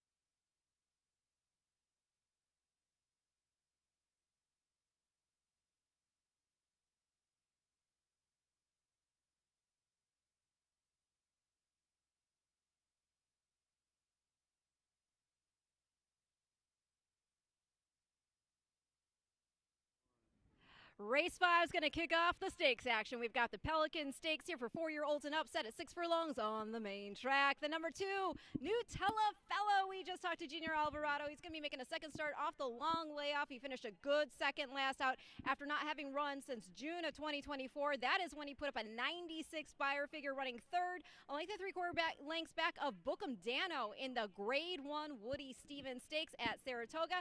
And that itself was his first start since winning the Grade 1 Hopeful as a 2-year-old over Timberlake. Now, going back to the Woody Stevens, recall what a good horse Bookham Dano is. He won our Pasco Stakes by 12 1/4 lengths before getting beat just ahead by Forever Young in the Saudi Derby. Won the Woody Stevens, then the Jersey Shore. You also had Prince of Monaco second in the Woody Stevens. He next got beat just a neck by our Tampa Bay Derby victor, Domestic Product, in the Grade 1 H. Allen Jerkins, earning 105 Beyer figures. So yeah, he was in against some deep competition. Now, as for that first start back, as I was going over with Junior, he broke well, but not long out of the gate, the horse was outside, swerved into his hind quarters. He kept to task though. He settled, then made that bid off the turn after finding some running room. He wouldn't change leads in stretch, but yeah, I think Contessa, he wasn't looking for this fella to be fully cranked, and he's now looking to be working his eyeballs out. He's put forth a couple of bullet drills back to back. He went a flat 48 on January 26th and then sped along in 34-3, going 3 furlongs on the first of the month, and love that Junior is staying loyal. The number 4 is Caramel Chip, trained by Carlos David with Irad Ortiz aboard. Looks like the next logical choice. He's in solid form. He ran third last out, going 7 furlongs in an optional 62 N2X at Gulfstream to Concrete Glory. That's a 15-time winner, who's especially good form for Saffy Joseph. Now, start prior to that, Caramel Chip, he was making a second off the layoff in the Grade 3 Mr. Prospector. Had to start from the far outside post as well, which led to ground loss. But in the end, he managed a solid 4th place finish, 5 1/4 lengths off Mufasa. That race produced 3 next out winners, among them White Abario, who earned 109 Beyer figures, scoring the Pegasus World Cup. Lil Vic, he won the Grade 3 Fred Hooper for Avila and Victoria's Ranch. Play Me a Tune, he won the Forgo at Turfway Park. Caramel Chip, he ran 4th, but he was beaten only 2 in last year's edition of the Pelican, which was won by Sibelius for the second time. And every horse from last year's Pelican also ran in the money in their next starts, with 3 horses to win their next stateside starts. To be more specific, Mish won our Sprint Stakes. Nakatomi put up 105 Beyer, scoring the Grade 1 Vanderbilt after Shodogo in the Golden Shaheen at Maidan. And the aforementioned Little Vic, who finished 7th, he went on to score an optional 100 most recently won the Grade 3 Fred Hooper. Now, Little Vic's connections, they have the number 3 in here. That is Silver Slugger, and he is not without a chance here, even stepping up and out of an 8N3L. This was a first off the layoff, but yeah, you do not name a horse Silver Slugger if you don't think he's got the goods. They thought this boy was good enough to debut against stakes competition back in 2022, but obviously something went amiss. He's been managed carefully, and he looks to be the speed of the race. So if he can get the jump under Meneses, it might just knock it out of the park. So I'm going to go 2, 4, 3 in the Pelican Stakes, which again starts our next pick 4.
The horses now coming out of the track post spreading for today's fifth event, the 41st running of the Pelican Stakes, $125,000 guaranteed for 4-year-olds and up. They'll be at 6 furlongs.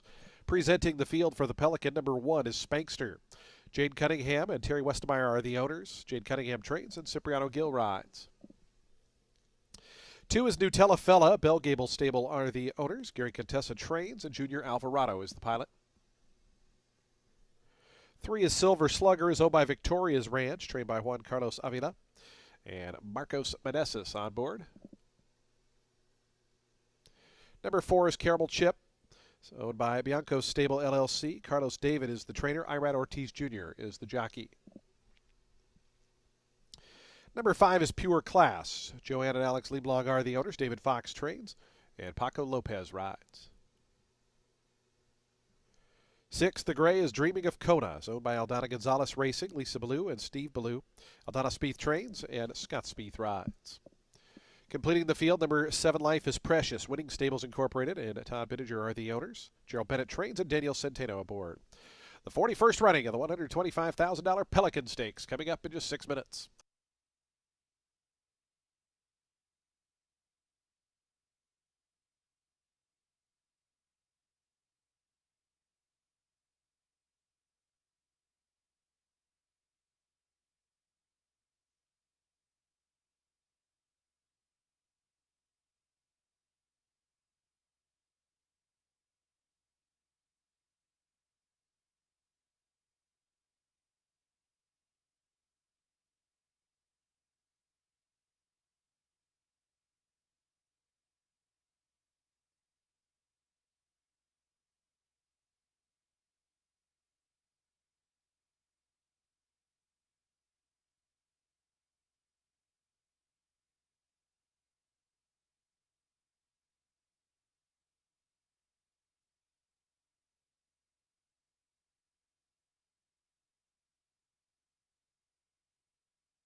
Two minutes to post time. The 41st running of the Pelican Stakes in just 2 minutes.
The horses are now approaching the starting gate. Today's fifth race, the 41st running of the Pelican Stakes. Start of a pick 4 in 1 minute. That pick 4 pool now over $85,000. Still got 1 minute to post time.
And the horses have reached the gate. It's post time. They're lining up now for today's fifth race, the 41st running of the $125,000 guaranteed Pelican Stakes.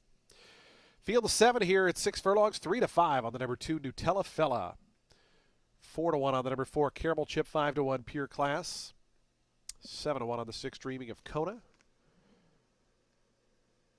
As the veteran Spankster, the first to go in. Rider out of the saddle on Nutella Fella. Looks like they're going to bring him forward. Yeah, Junior Alvarado will hop on board in the gate.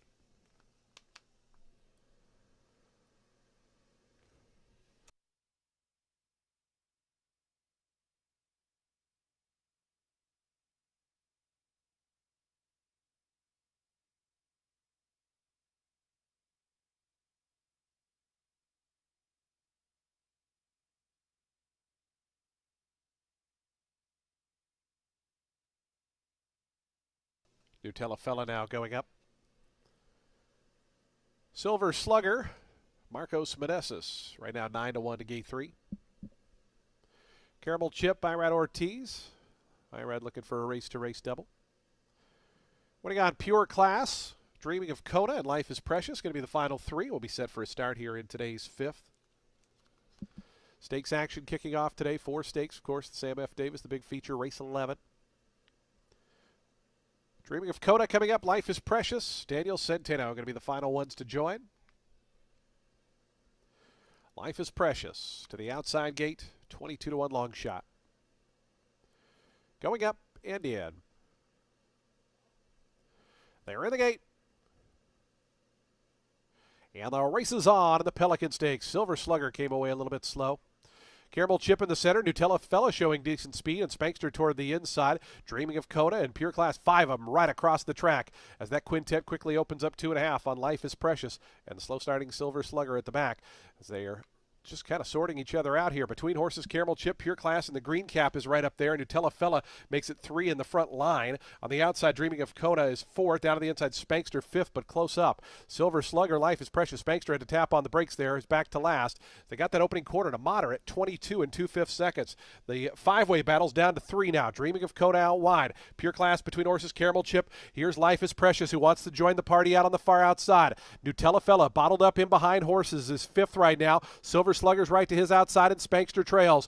Around to the top of the stretch. Way out wide, Life is Precious. Pure Class battles on with Caramel Chip. Nutella Fella looking for a seam. Going to go down toward the fence for the final furlong. They're 5 across the track with 1/8 of a mile to go. Here's a horse race. Caramel Chip. Life is Precious on the outside. Nutella Fella trying to get through down along the fence. These 3 now go on with it. Nutella Fella up the inside. Life is Precious to Caramel Chip. Nutella Fella up the rail to win it. Had to wait for his seam. Got it. Caramel Chip and Life is Precious photoed there second and third.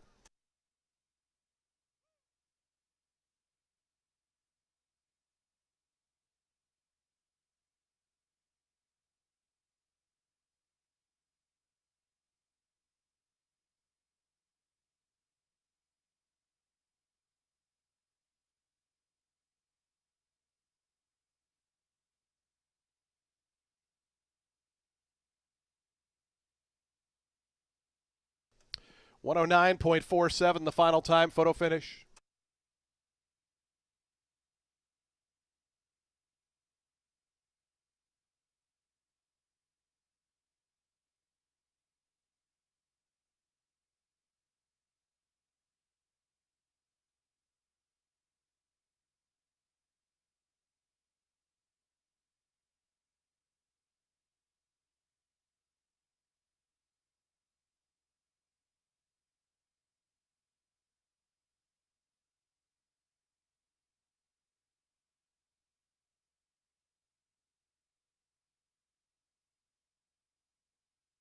Two, Nutella Fella, the winner.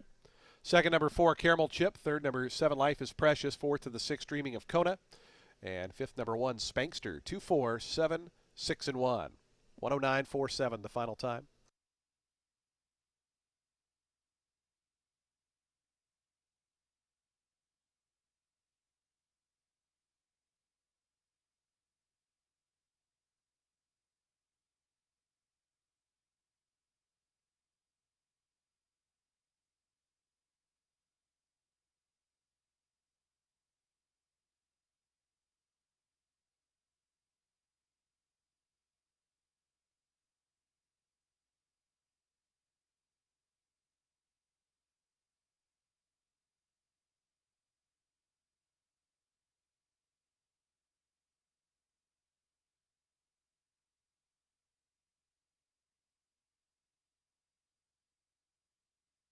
Results are official. 360 on the win for Nutella Fella.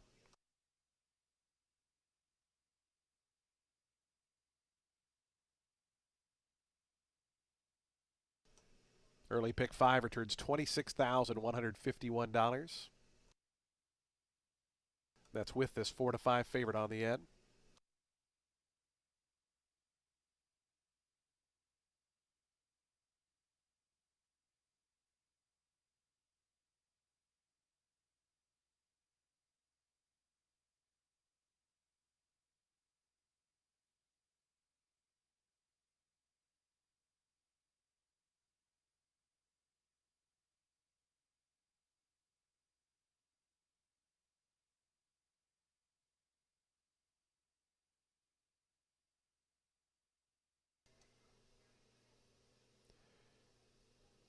Grade 1 winner Nutella Fella comes to Tampa Bay Downs and wins the Pelican Stakes.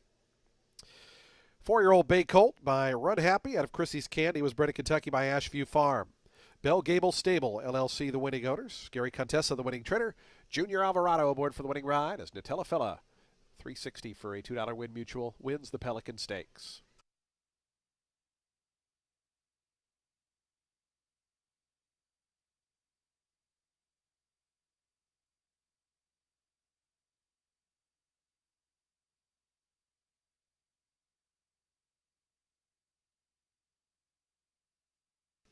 Exacta 2 and 4, $5.80. Trifecta $10.55. Dime Super $7.95. Daily Double, a pair of deuces, $9.10. Pick 3, $63.75. Early pick 4, $1,277.15. That early pick 5, $26,151.15. The high 5, $271.60. Race 6 is up next in 21 minutes. It's the 44th running of the Minaret Stakes. $100,000 guaranteed for fillies and mares sprinting at 6 furlongs. No scratches or changes here in the upcoming Minaret. We'll start another pick 4 post time in 21 minutes.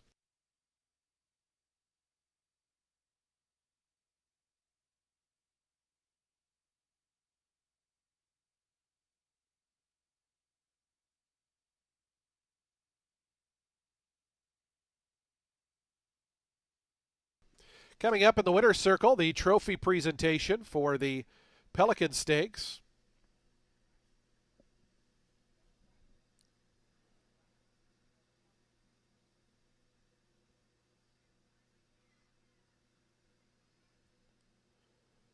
As our own Margot Flynn, along with our stakes coordinator Jackson, in the winner's circle to present the trophy to the winning connections. Jockey Junior Alvarado, Bell Gable Stable, and trainer Gary Contessa. The winners, Nutella Fella, your Pelican Stakes champ of 2025.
Woo! What a scintillating finish there in the Pelican Stakes. Nutella Fella pulls it out for the win with Junior Alvarado. Congratulations to all the connections of Nutella Fella. We're moving on now here to the Minaret Stakes. So we've got the pick 4 starting here. It's for fillies and mares 4 years old and upset at 6 furlongs on the main track.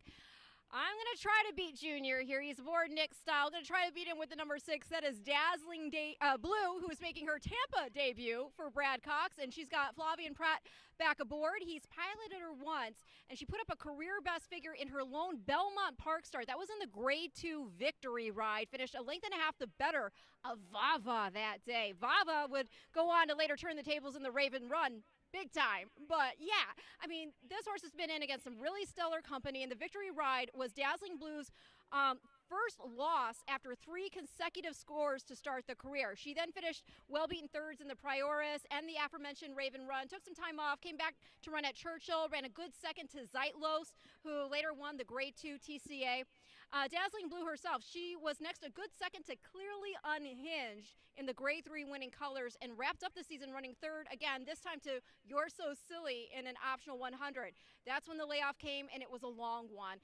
She had a bad start from the gate in that optional 75, ended up beating ahead after pressing the pace setter 2023's Minaret winner, Drafaros, as then Autumn Evening took advantage of both of them. So now this girl, she's going to be making a second off the layoff. She's getting blinkers. She's reunited with Pratt, and horses who have done well over Belmont Park, a.k.a. Big Sandy, seem to do very well here as well.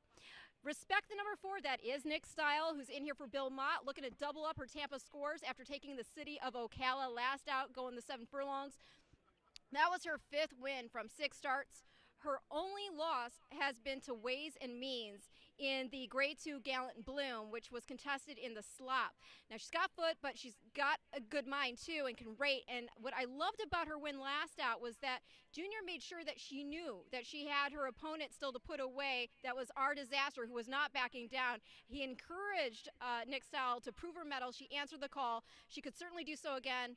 Our Disaster went on to win an optional 25 N1X out of the race, by the way, earning a 92 buyer.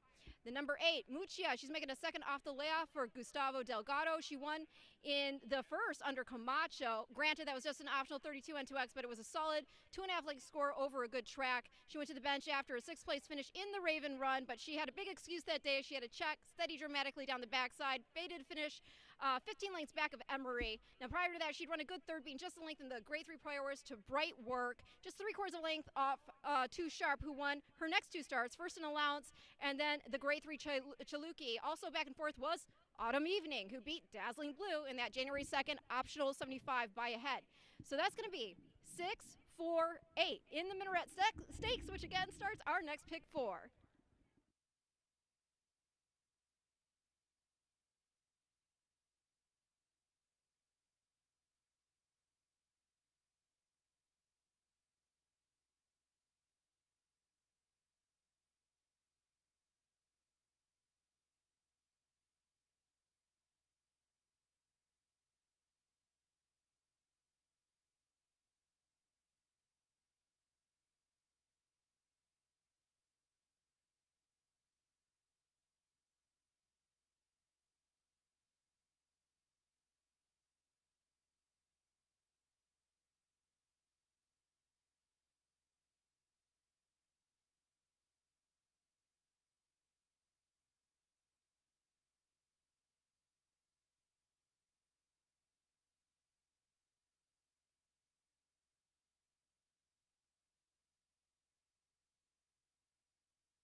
I am on. Okay. I am so happy to have beside me our winning Pelican trainer, Gary Contessa, Mr. Contessa, as I like to call him. Congratulations. My gosh, what a hard fought win there for Nutella Fella under Junior Alvarado. And you know trainers, Yeah. I was absolutely going into heart eurythma at the top of the stretch because he was all dressed up with no place to go. Oh my But gosh. Junior showed just what a quality rider he is. He found that little opening on the inside, and the horse delivered. So it was good to see. He sure did. My gosh, that was a second off a really long layoff. That first start back, he didn't look like he was fully cranked. And also, I mean, there was that little bit. He got slammed a little bit in the hindquarters out of the gate there, which obviously doesn't help things when you're making that first start back. But today, my gosh. At the gate, he's his own worst enemy. Every horse has an Achilles heel, as we all know, and his is the gate.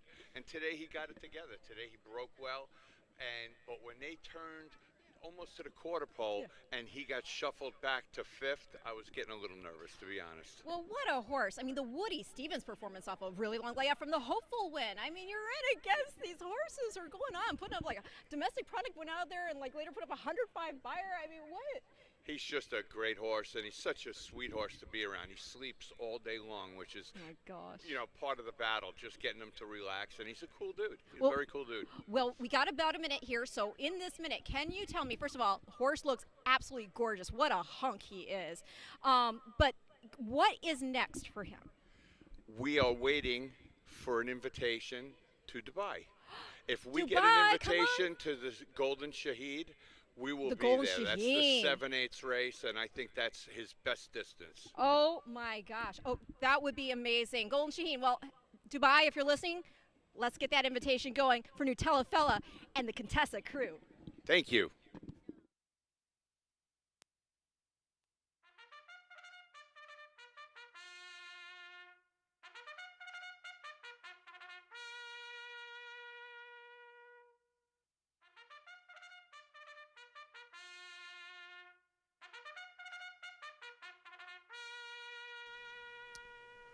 The horses stepping onto the track post-sprinting for today's sixth race. It's the 44th running of the Minaret Stakes, $100,000 guaranteed for fillies and mares, 4-year-olds and up there at 6 furlongs.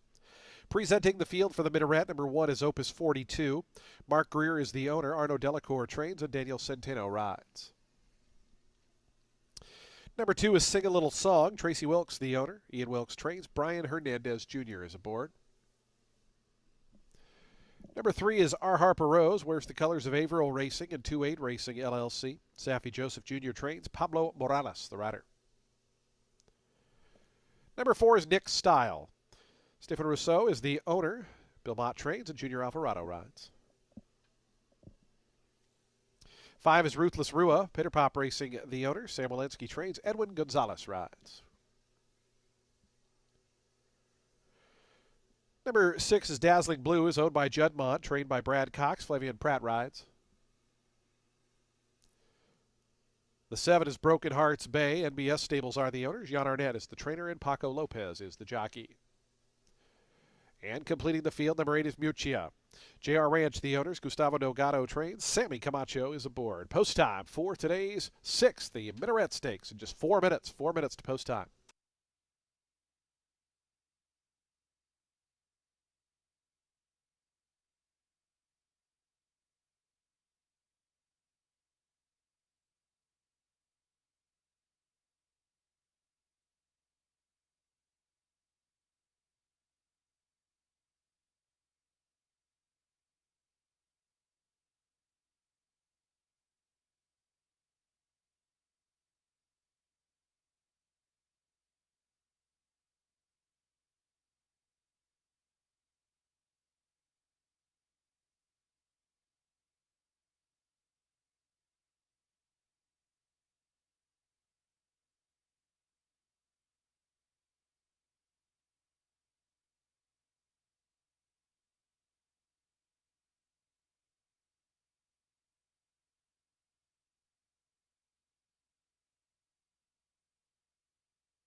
2 minutes to post time. Today's sixth race, the Minaret Stakes. Start of another pick four coming up in just 2 minutes.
The horses are now approaching the starting gate. Today's sixth race, the Minaret Stakes, is just 1 minute away.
And the horses have reached the gate. It's post time. They're lining up for today's sixth race, the 44th running of the $100,000 guaranteed Minaret Stakes.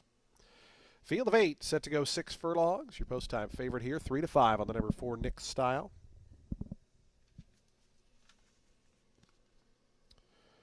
Sing a little song coming up. Opus 42 has gone in. Ruthless Rua set to move forward.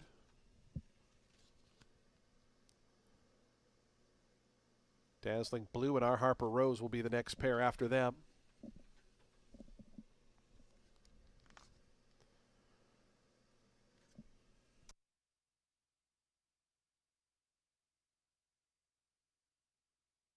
Ruthless Rua not quite in, now goes up.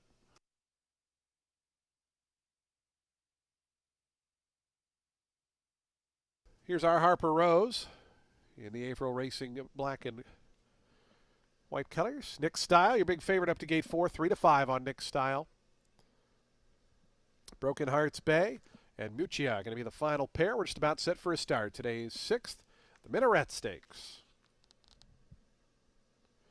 Muccia and Sammy Camacho to the outside draw.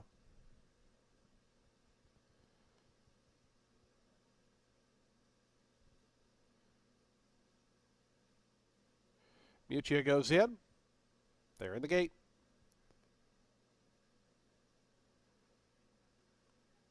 And the race is on in the Minaret Stakes. Dazzling Blue set hard for early speed toward the outside. Ruthless Rua. Our Harper Rose was away in good order, but Dazzling Blue just in front of Our Harper Rose, who now moves up to take over second. Ruthless Rua out third. Muccia came away fourth, about 3.5, 4 off the top. It's 2 more, then back to Sing a Little Song, and right to that one's outside Nick Style. The favorite is back sixth. Opus 42 and Broken Hearts Bay, the trailers.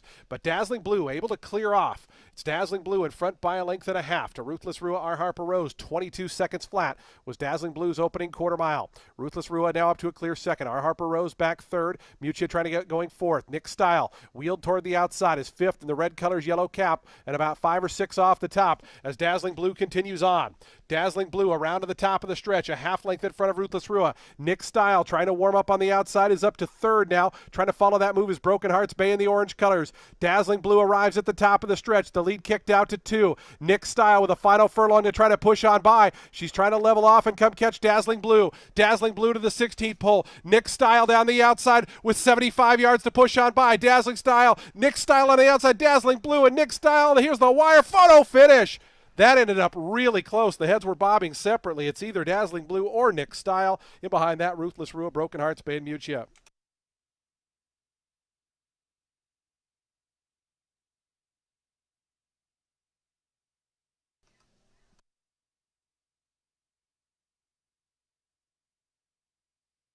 Photo finish.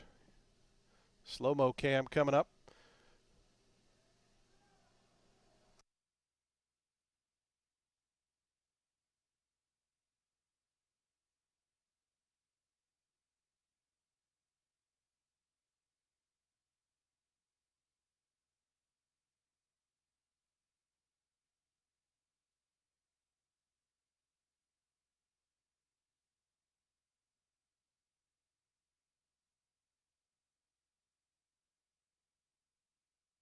Number 4, Nick Style, the winner. Second to the 6, Dazzling Blue. Third, number 5, Ruthless Rua. And fourth, number 7, Broken Hearts Bay. 4, 6, 5, 7, and 8, the unofficial order. 109.16 the final time.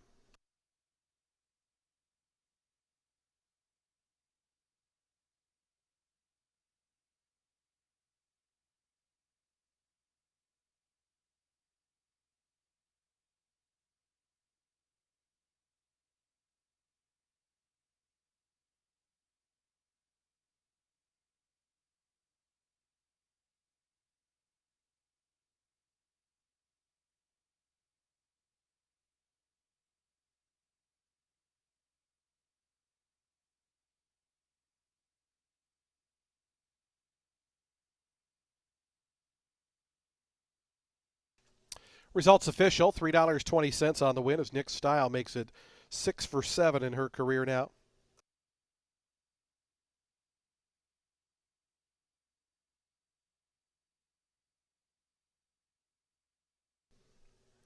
Nick Style, a 5-year-old bay mare by Uncaptured out of Sense When, was bred in Florida by Dioyan Thoroughbreds LLC. Stephen Rousseau, the winning owner. Bill Mott, the winning trainer. Junior Alvarado aboard for the winning ride. Race-to-race double for Junior as he scores with Nutella Fella in the Pelican and here with Nick Style in the Minaret.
4 6 exacta $4.10. The trifecta $8.55. Dime super $9.26. Daily double $3.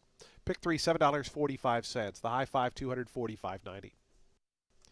Race 7's coming up next. The maiden special weight on the main track at a mile and 40 yards. Starts the ultimate 6, 21,622 in the jackpot carryover. Scratch 3 and 10. 3 and 10 are both scratched. Field of 8 remain in. Post time for today's 7th. The ultimate 6 in 21 minutes.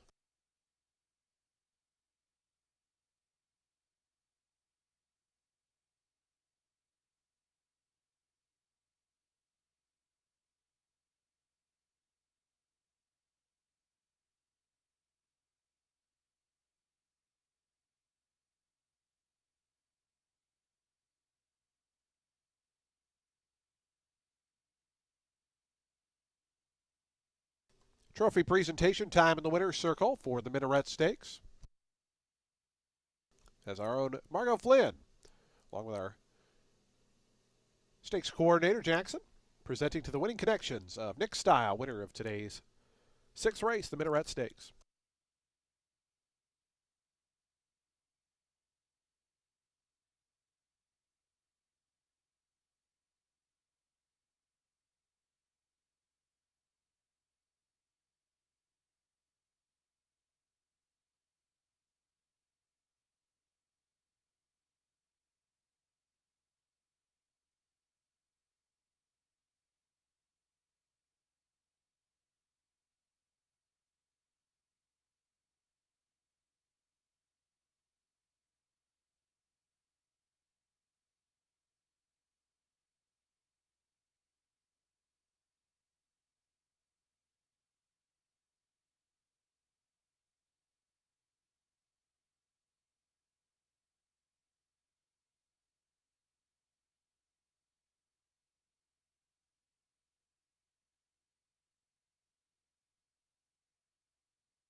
Nick Style gets it done in style in the Minaret Stakes. What an exciting finish.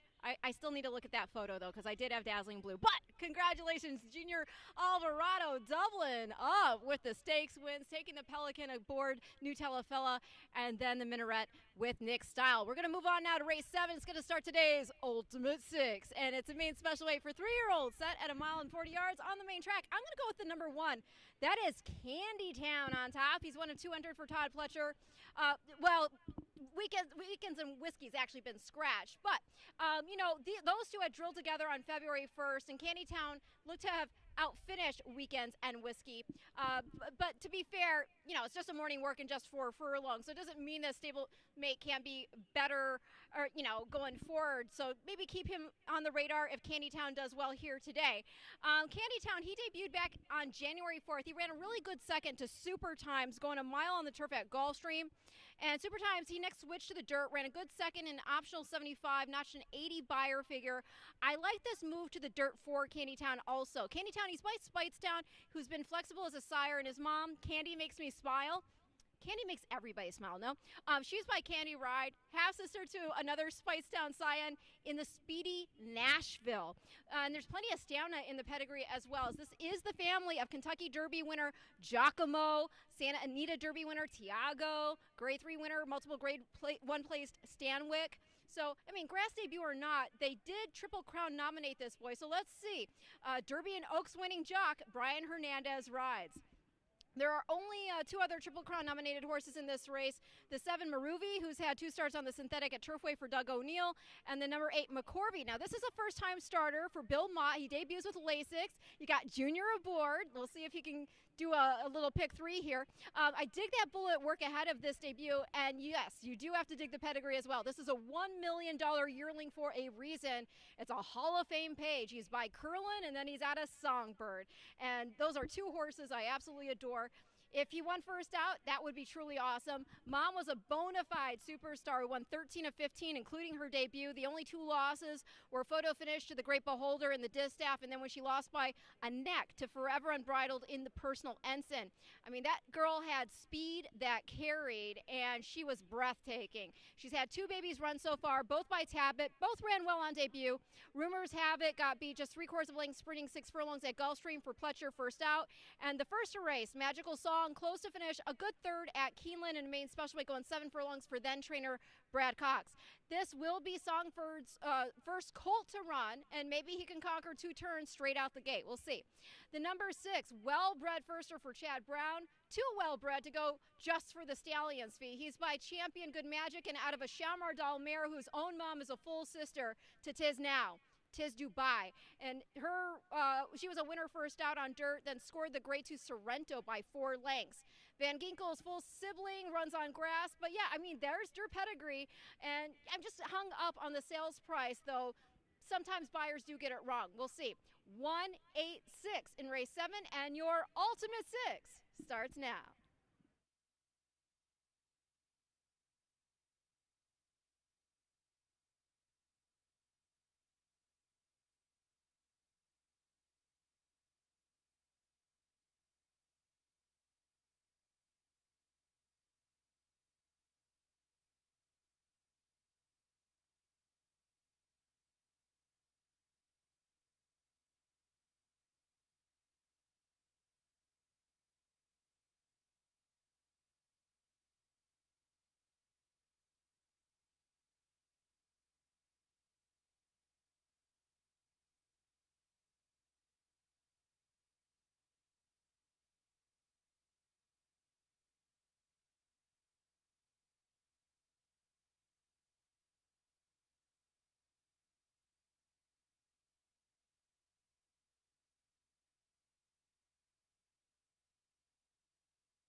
Horses on to the track post spreading for today's seventh race. We start the Ultimate Six here, 21,622 in the jackpot pick six. Current pool already 42,000 plus.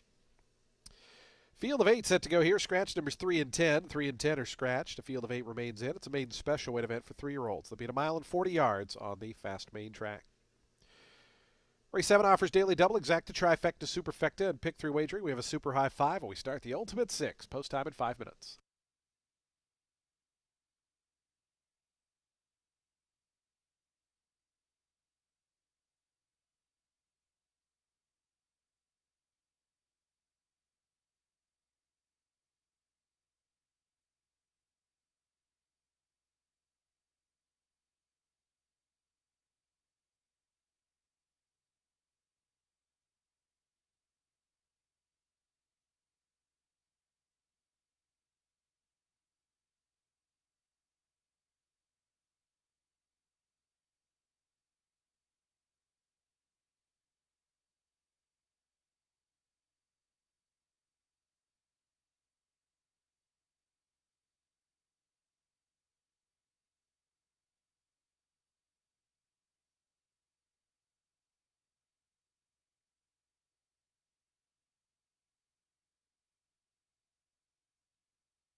Two minutes to post time. Today's seventh race, 2 minutes away, 2 minutes to post time.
The horses are now approaching the starting gate. We're just 1 minute from post time. 1 minute.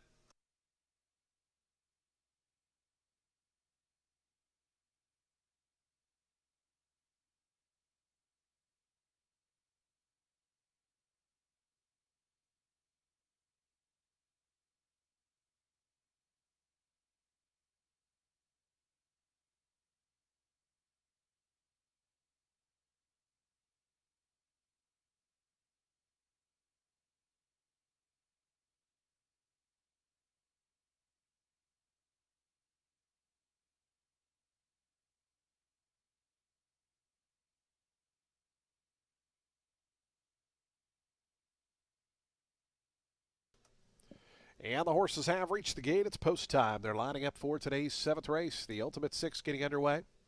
62,000 plus new money in that jackpot wager to go along with 21,000 in the carryover. Here's Candytown, the first to move in. Brian Hernandez Jr. for Todd Pletcher.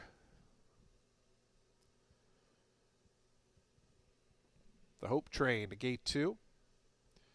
Here comes Van Ginkel, one of 3 first-time starters. Numbers 6, 8, and 9 all making their debut here.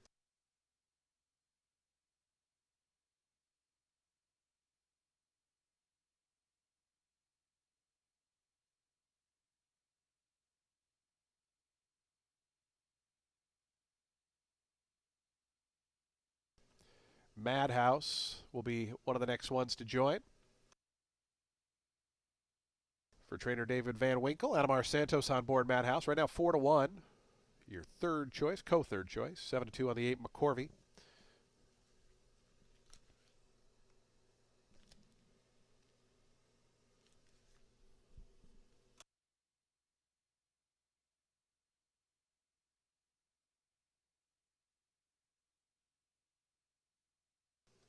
Van Ginkel still not quite in. Now just about forward, then backs away. Flavien Pratt aboard this first-time starter for Chad Brown. 4-1 on Van Ginkel. 8-5 Candytown. As they open the front of the gates for Van Ginkel.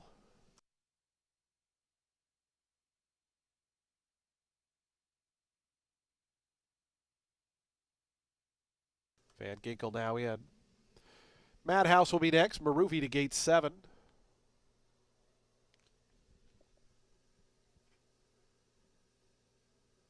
As we just await on the mount, McCorvey and Persistent will be all set for a start. Here's McCorvey, son of Curlin and Songbird. To gate 8, right now it's 7-2. On the mount in the Spendthrift Farm colors. To gate 5.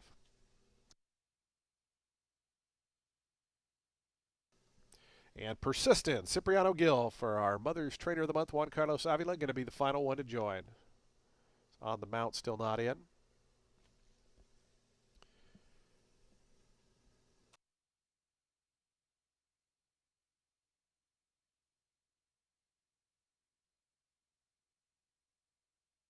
On the mound now goes forward. Persistent, Cipriano Gill to the outside. Starter Eddie Boobles to send them on their way 1 mile and 40 yards in this maiden special weight event. Kick off the Ultimate Six.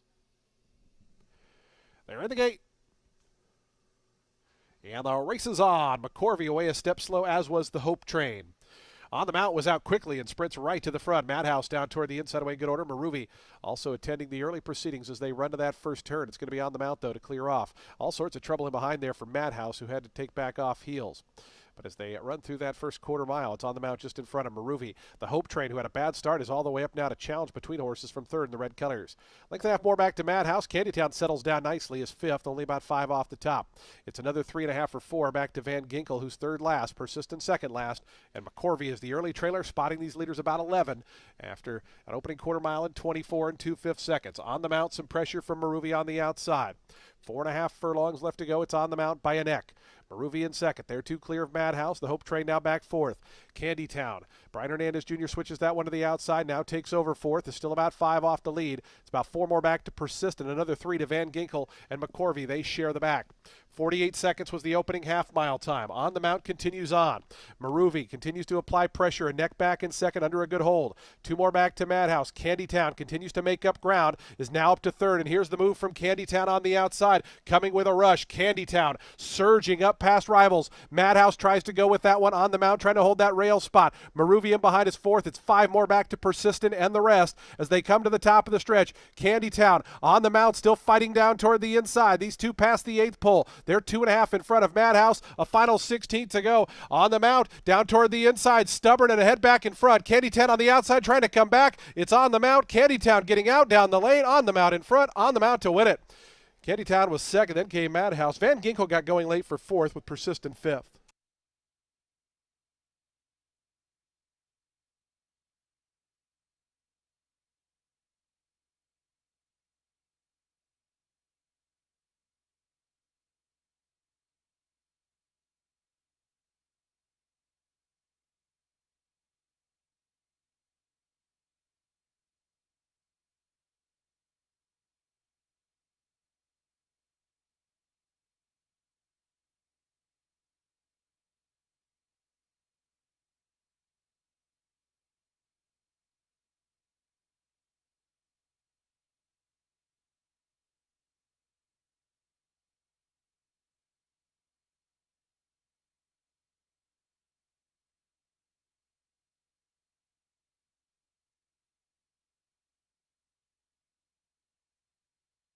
Five 1:46.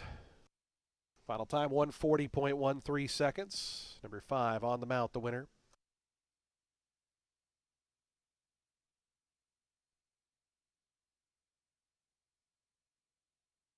Fifth went to the number 9 Persistent, 5:14.69.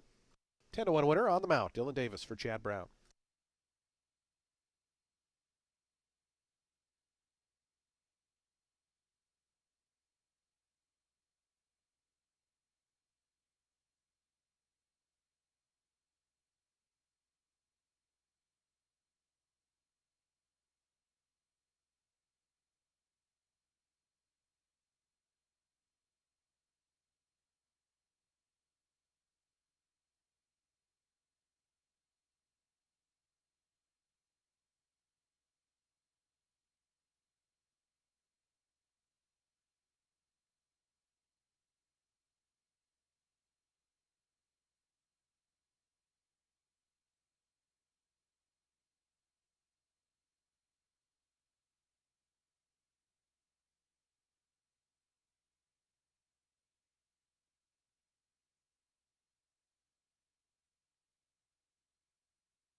Results official. On the Mount returns $22.60 for the win.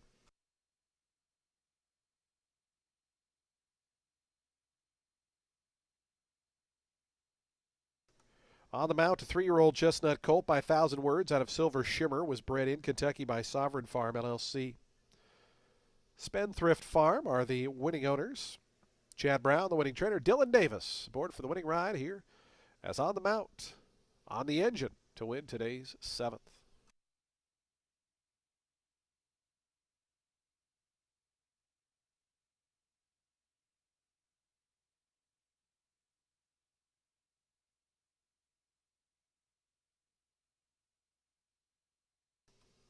On the Mount, your 7th race winner in the winner's circle.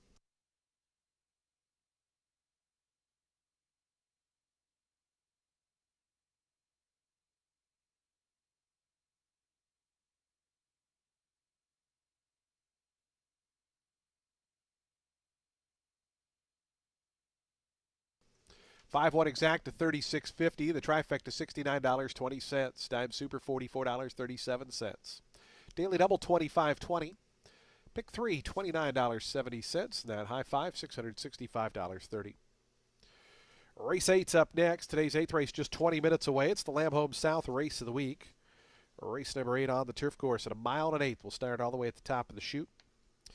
Field of 10 set to go. No scratches or jockey changes. This race does begin the late pick 5. Post time for the 8th in 20 minutes.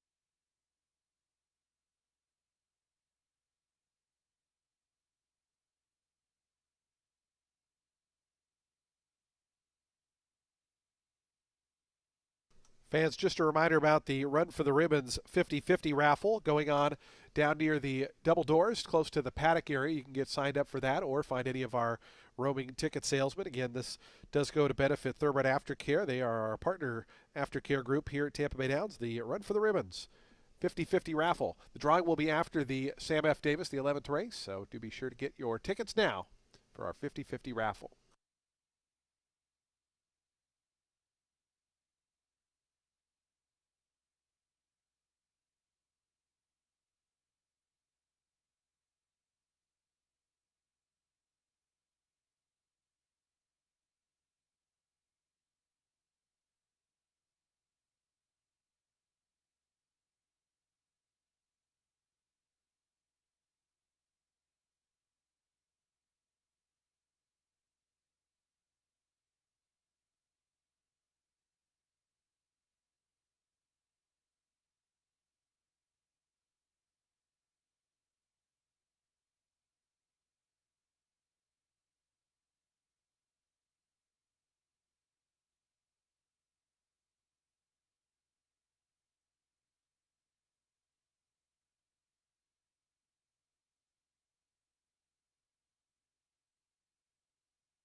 Race 8 starts today's late pick 5. It's for fillies and mares 4 years old and up, which have never won 2 races other than maiden claiming starter or state bred, or which have never won 3 races, or an optional claiming price of $32,000. They're going to be going a mile and an eighth on the turf. The 10, Siempre Elegante. I know, she's in off a really long layoff, yes. But this is Chad Brown, and he can have one ready to roll even when they've been missing in action for a long while. She raced last back in July of 2023, but she won. It was an allowance at Saratoga, going a mile and 3/8, beating Anatolian, who later picked up some black type running in the money in the La Provoyante, the Very One, and the Doe Wager Stakes. That was Siempre Elegante's second start for the Brown Barn, and the first without blinkers. And she was also carrying 125 that afternoon. Had Irad on, looks like he does opt to ride Lucky Combination, and so she's getting Dylan Davis up, and hey, he just won here. And it looks like she's been working steadily along toward a return to the races since October. The number 6, Lucky Combination, won a main special weight here this time last year.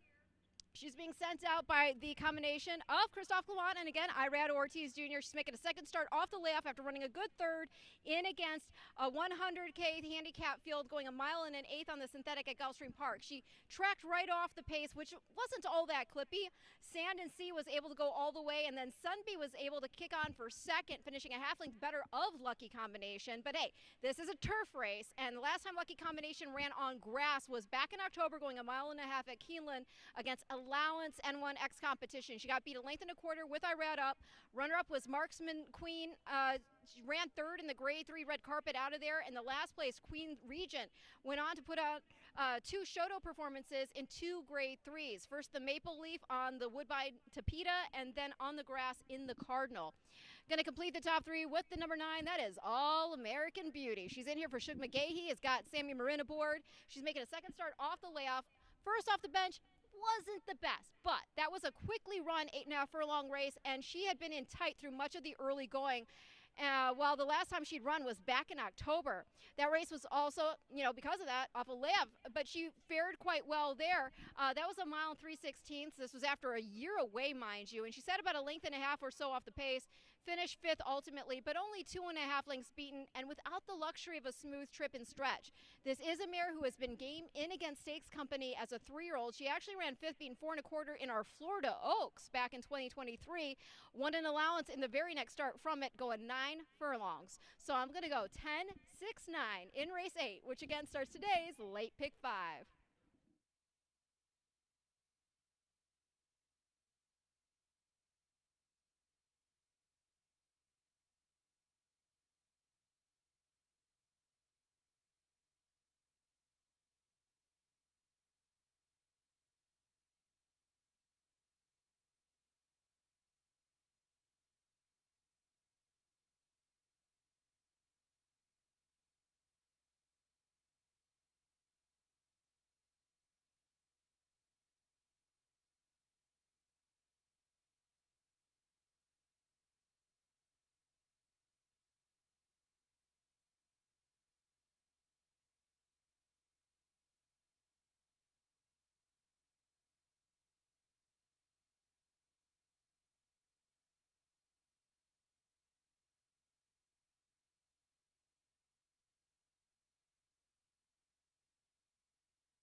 The horses on the track post parading for today's 8th race, the Lamb Home South Race of the Week. Starts the late pick 5. That pool just going over $200,000. Still got 5 minutes to post time.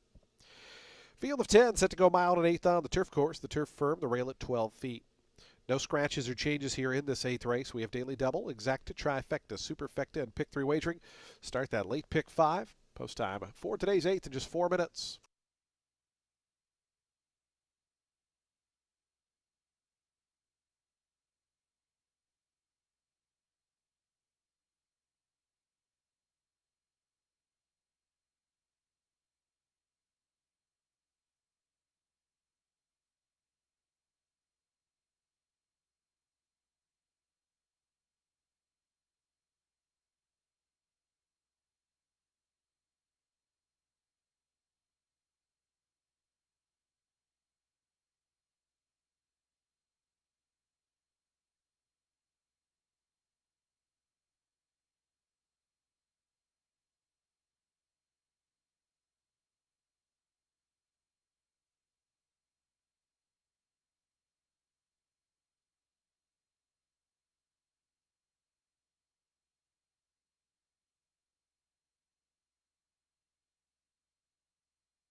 Two minutes to post time. The horses are now making their way onto the turf course. And approaching the starting gate, the long walk to that 9 furlong starting point starts now. 2 minutes to post.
Approaching the gate, 1 minute.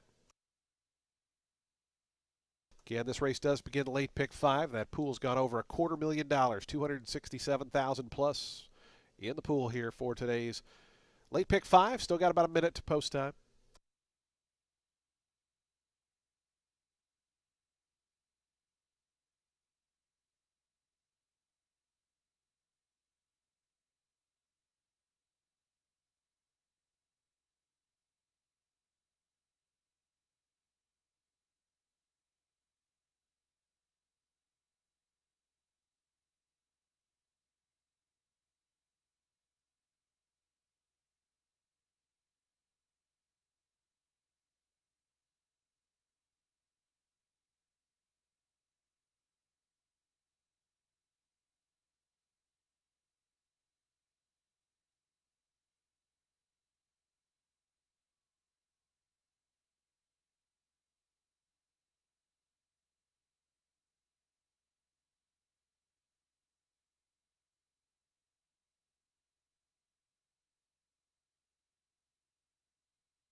And the horses have reached the gate. It's post time. They're lining up now for today's 8th race, the Lamb Home South Race of the Week. As always, we thank our friends at Lamb Home South for their support of racing here at Tampa Bay Downs.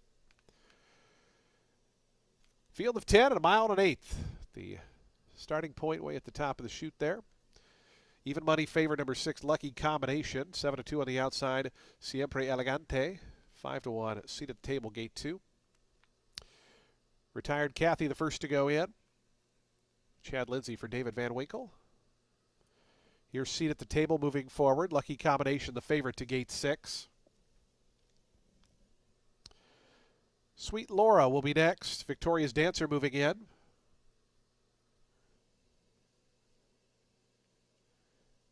Here is Sweet Laura. Ken Tohill for Jan Arnett. Runaway Dancer to gate 8. Daniel Centeno for Michelle Hemingway. Here's No No No Never. All-American Beauty, America's Vow, and Siempre Elegante, the final trio, and we'll be set for a start here in today's 8th late pick 5. Set to get underway here on this festival preview day. The Suncoast is up next. Race 11, of course, Sam F. Davis. But right here in the late pick 5 getting underway, Siempre Elegante, Dylan Davis. Dylan looking for a race-to-race double there in the gate.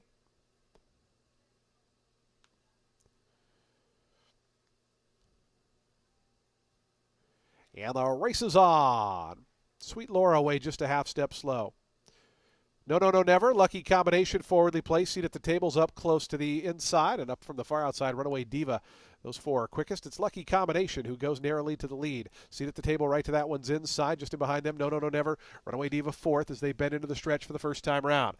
Then comes America's Vow. Right to that one's outside, All-American Beauty.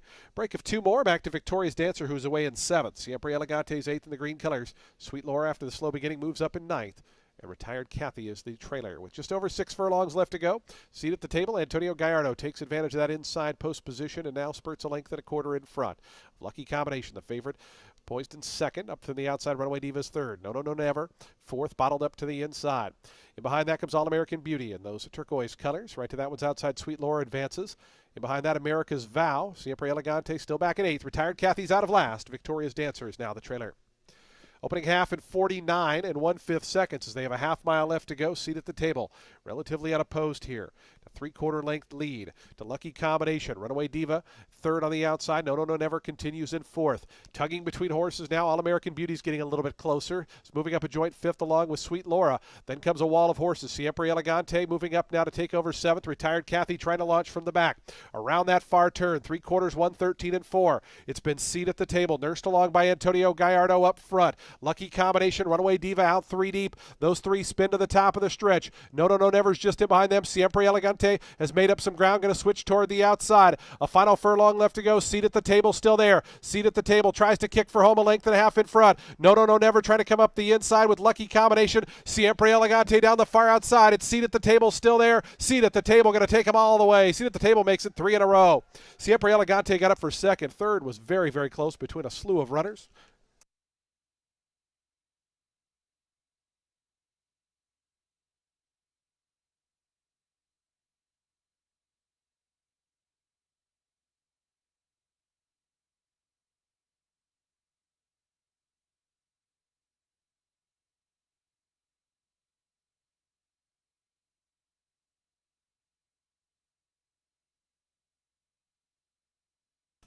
Two 10 and a photo. Very close photo there for the 3rd, 4th, 5th spot. 149.29 the final time for the mile and an eighth. As Seat at the Table at 9-2, a gate to wire winner.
210 and a photo. Very close photo again for those minor placings. 149.29 the final time.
Again, the photo sign still up for the minor placings.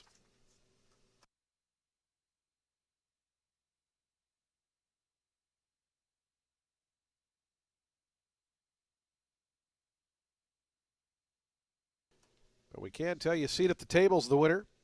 4-year-old Bay Filly by the factor out of Table for Six is bred in Florida by Haras Buen Borincano Incorporated.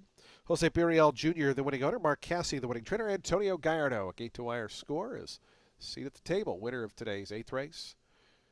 Again, still awaiting the photo for the minor placings. 210 and a photo.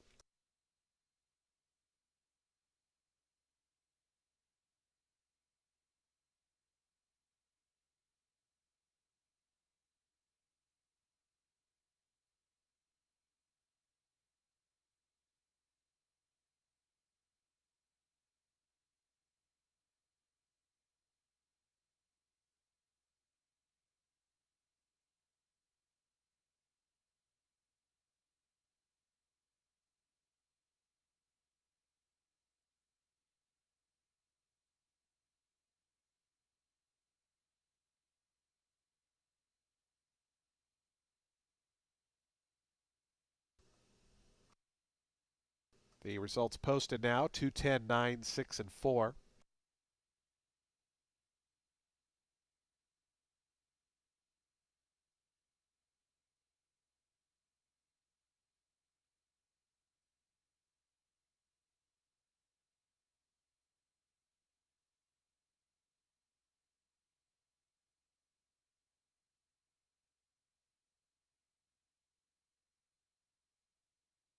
Results are now official.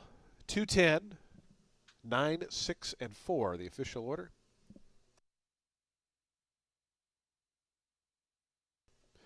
$11.80 on the win for seat at the table. 210 exact to $33.80. The trifecta $99.85. Dime super $41.87. Daily double $64.90. Pick 3 $81.25. That pick 4 $154.10. And the high five $2,505.80. Today's 9th race coming up next. It's the 45th running of the Suncoast Stakes, $150,000 guaranteed. Kentucky Oaks points on the line. Just 19 minutes away. No scratches or changes in the Suncoast. A field of 8 set to go a mile and 40 yards. Post time is coming up next in 19 minutes.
Hey, everybody, don't mind me. Just keeping the sun out of my eyes so I can actually read my analysis. We've got the late pick four starting here with the Suncoast Stakes. It's for 3-year-old fillies and set at a mile 40 yards on the main track. Points toward the Oaks are on the line here. We've got 20 to the winner, and then it descends 10, 6, 4, 2 from there. The number 3, Italian Soiree, is going to be my top pick. This horse is in here for Terra Nova. He's putting the blinkers back on her after taking them off last out for the Grade 2 Jessamine Stakes on the turf. She had a wide trip that day at Keeneland, starting from a wide draw, but in the end, even though tired, she finished just 2 3/4 lengths off that 3-horse photo of Mayday Ready, Totally Justified, and Destino d'Oro. And Mayday Ready, she went on to run that, really good second to now Cartier champion 2-year-old filly Victoria Lake in the Breeders' Cup Juvenile Fillies turf out of the race. Now, that was a while back for Italian Soiree, and again, that was a turf race. She'd run a good fourth, being just 3 1/4, going a mile in the Grade 1 Natama on grass to start prior to that. But her career, it did start on dirt, both times with Flavian Pratt. She won her debut at Belmont at the Big A, going 5.5, scored by 5 1/4, and that was after a less than sharp start.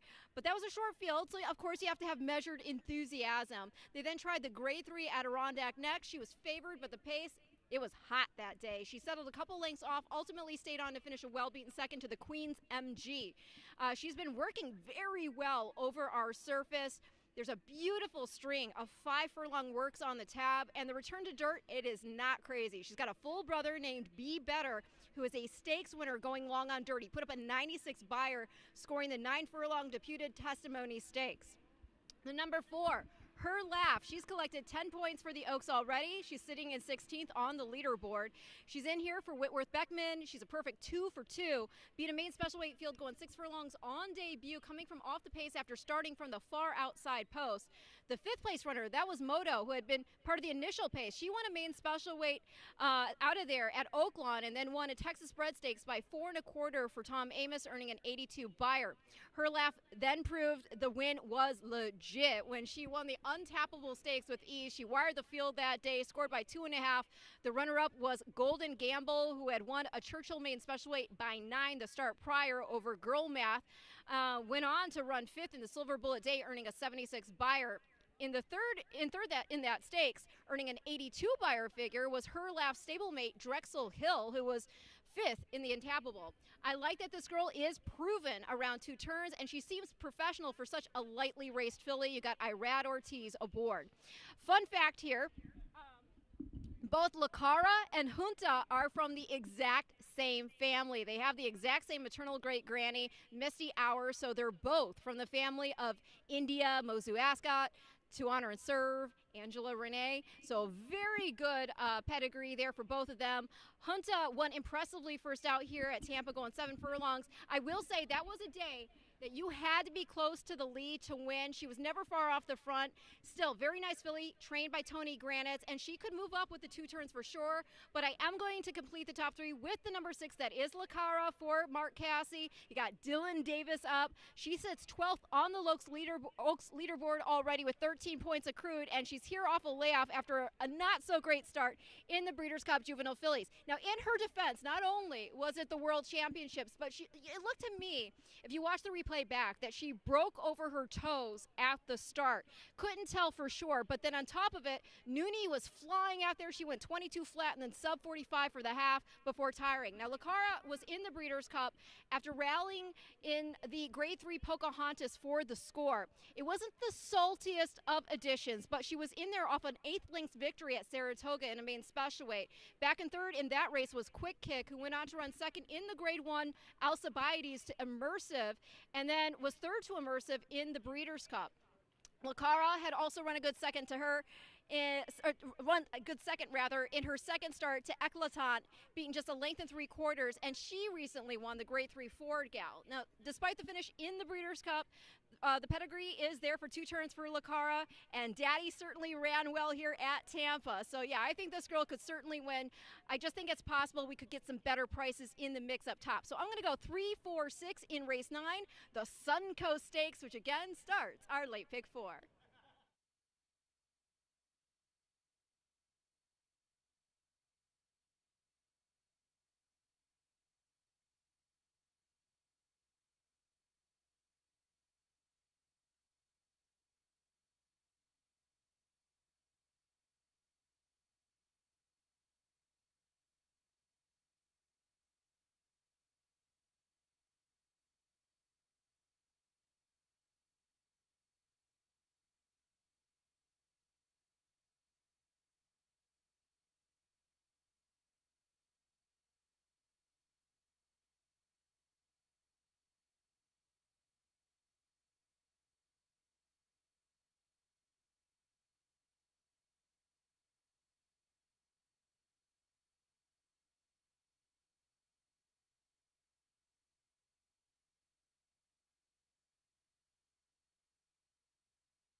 The horses onto the track and post parading for today's ninth and co-featured event. It's the 45th running of the Suncoast Stakes.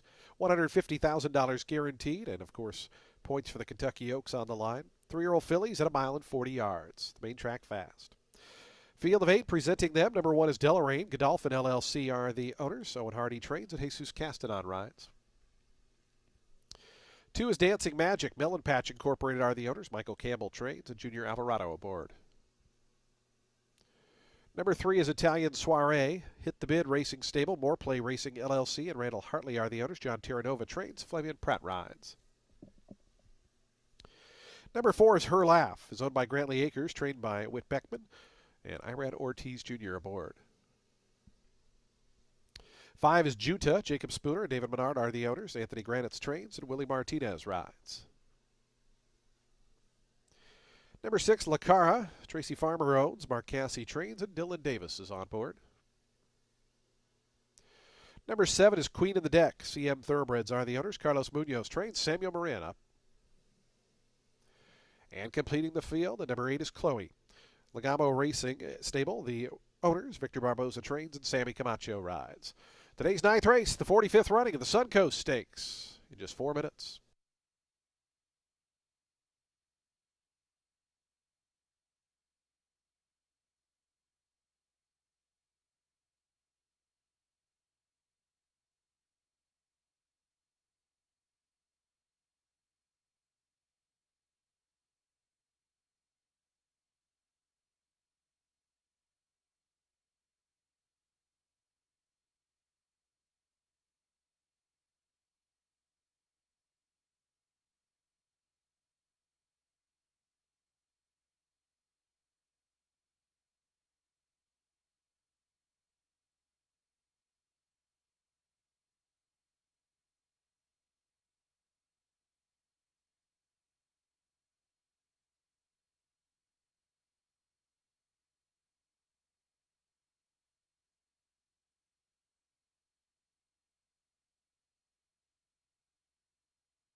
Two minutes to post time. Today's ninth race, the 45th running of the Suncoast Stakes in just 2 minutes.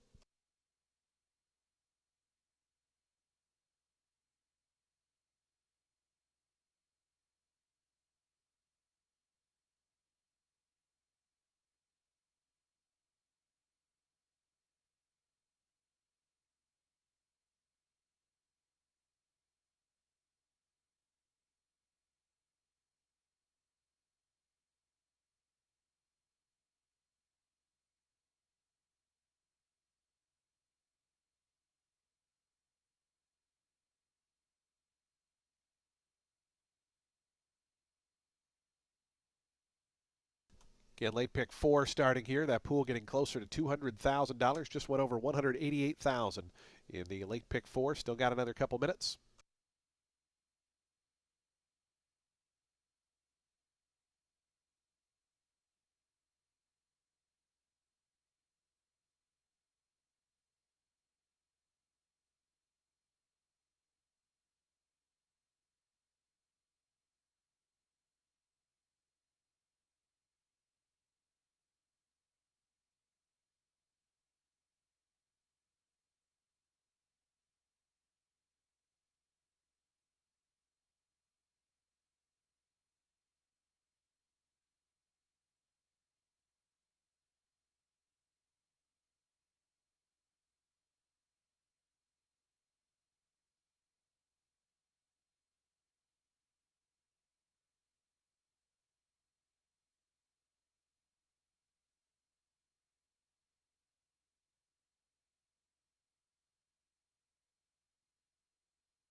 The horses are now approaching the starting gate. We're just 1 minute from post time. 1 minute.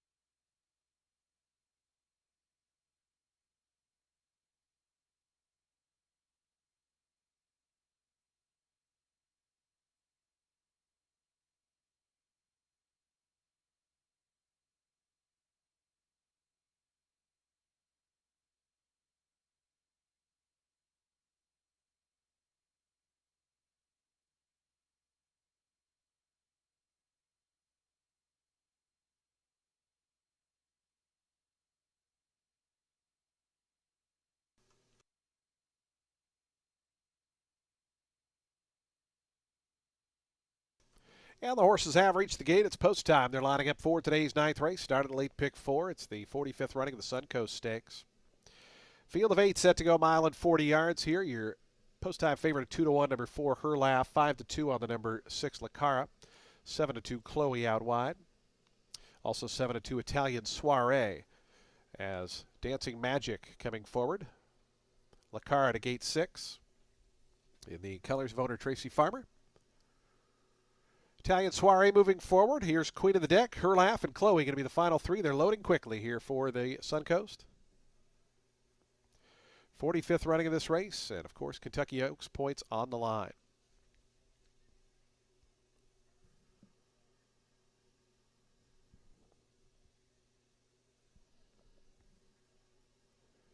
Her Laugh coming up, winning on Chloe and Sammy Camacho to the outside draw.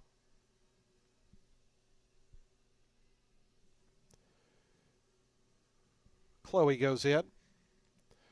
They're in the gate.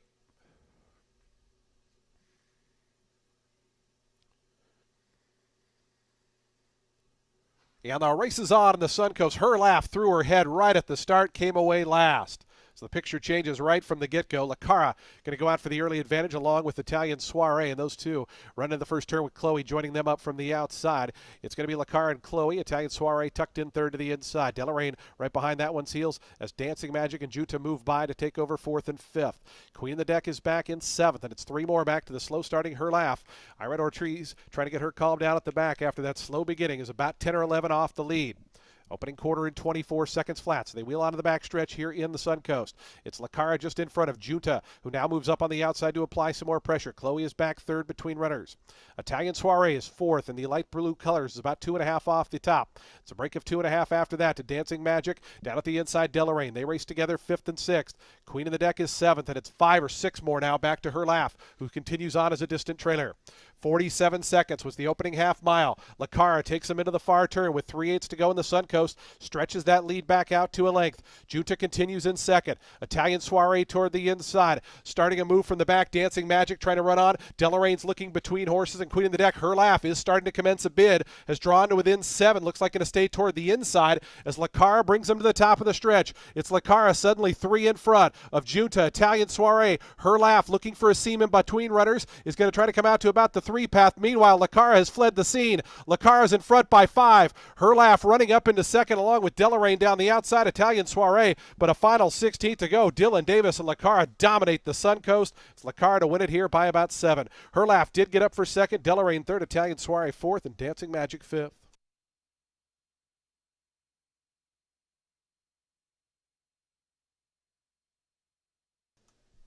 $138.51, just a tick or so off the track record, which was set last week. But Lacara, strong performance here in the Suncoast.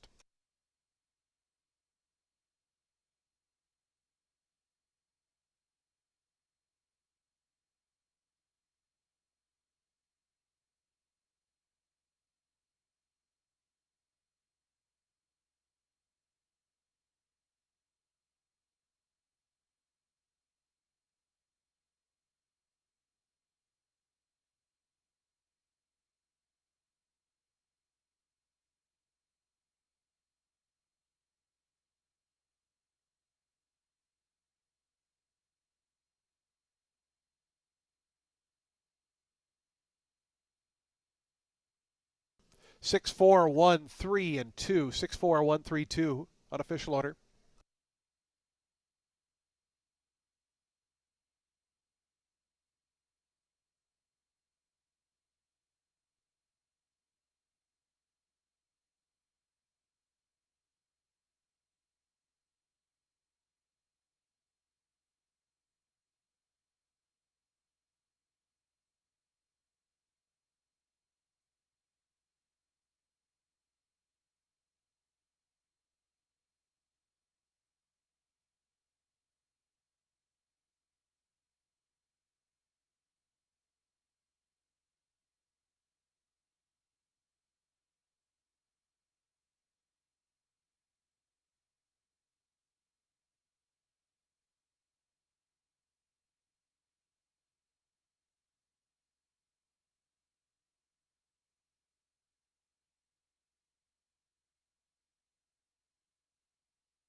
Results official. 9:20 on the win for Lacara.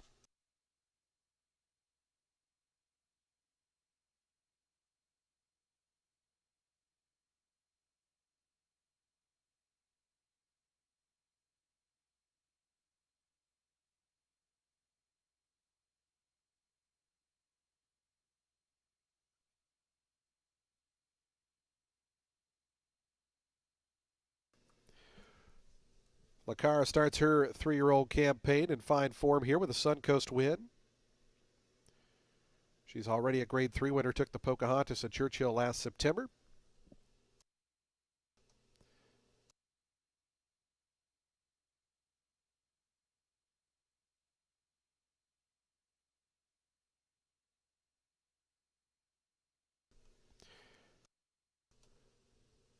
Lacara, a 3-year-old bay filly by Street Sense out of Katarina. Spread in Kentucky by the winning owner, Tracy Farmer. Mark Cassey, the winning trainer, and Dylan Davis aboard for the winning ride. Lacara, the Suncoast winner of 2025.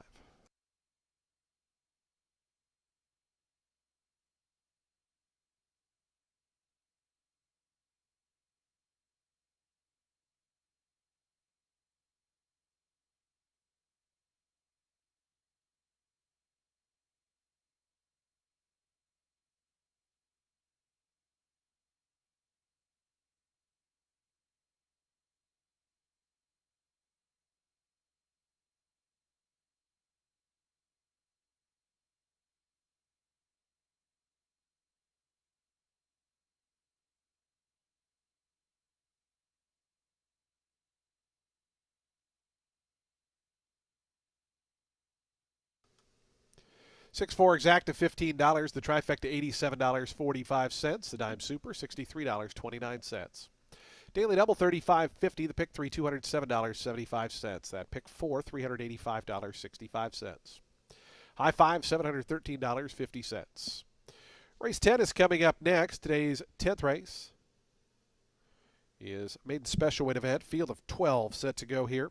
Scratch numbers 5 and 14. 5 and 14 are scratched. Scratch the 5 Power Party and scratch the 14 All Night Revival.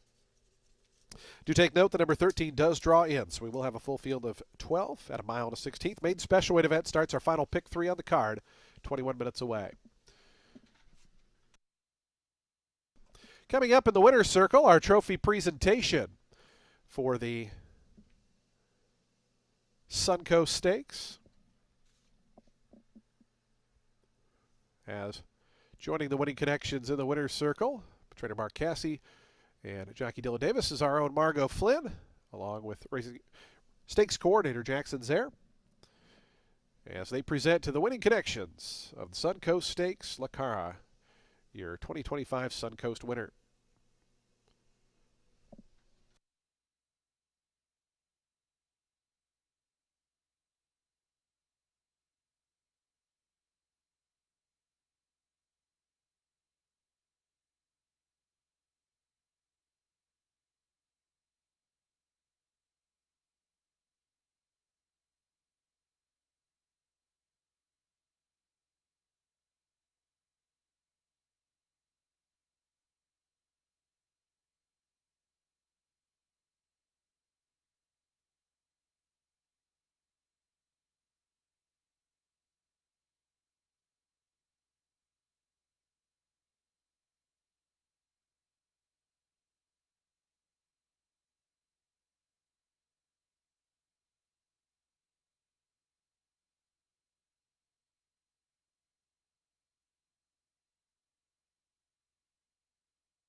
La Cara, she would not be denied today in the Suncoast Stakes. She gets 20 points to add to her already nice little stash of Kentucky Oaks points and moves up that leaderboard. Congratulations to Tracy Farmer, owner and breeder, Mark Cassie, dual Hall of Famer, and Dylan Davis. Now we're going to move on. Race 10, main special weight for 3-year-old fillies. It is set at a mile and 16th on the turf. Chad Brown's got 2.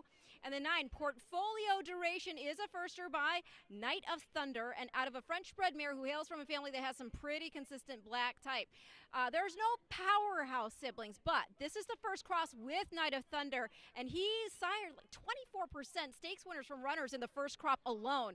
Topping the progeny roster is Highfield Princess, who's out of a Danehill mare, and this filly's mom is by Danehill's son, Dan Silly. So maybe a cross that works real well. Flavian Pratt, he's in the irons today. The number 7, Lying by Omission, is the other Chad Brown, and this girl, she has had 2 in-the-money finishes in 2 career starts. Was third, beaten 2 on debut at Belmont at the Big A. That was a very nice field. Laura Lynn got by her and went on to score the Tepin Stakes. Back in 6th was Winning Street. She led her, ran second, beaten just a neck in the Wait a While Stakes, and then was a close 4th, just a length and a quarter off Nitrogen in the Ginger Brew.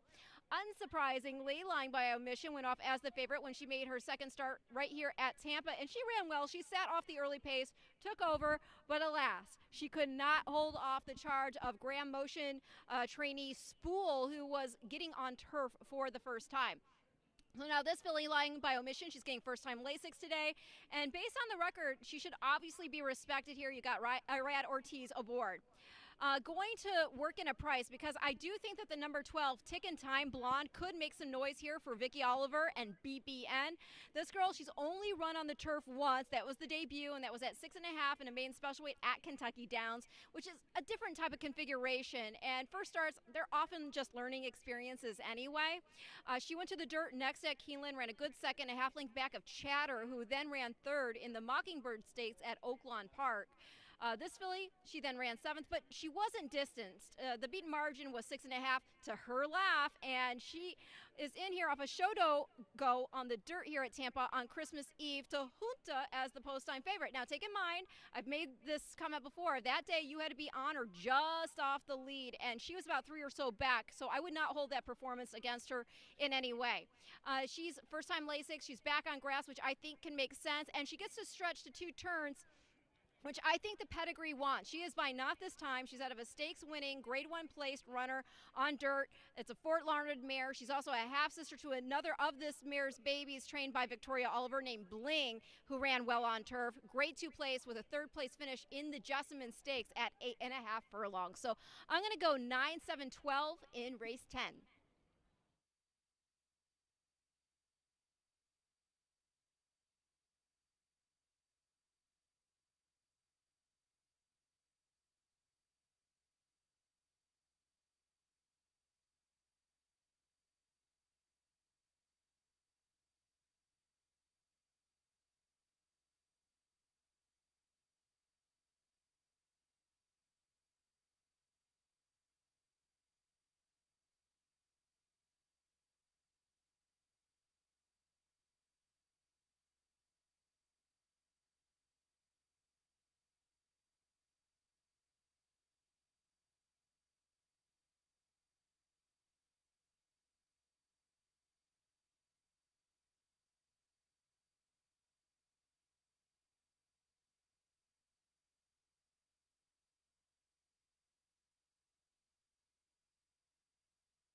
Fans joining us on track, just a reminder you do still have a little bit of time to get involved with our 50-50 raffle that's going to benefit our Thoroughbred Aftercare group.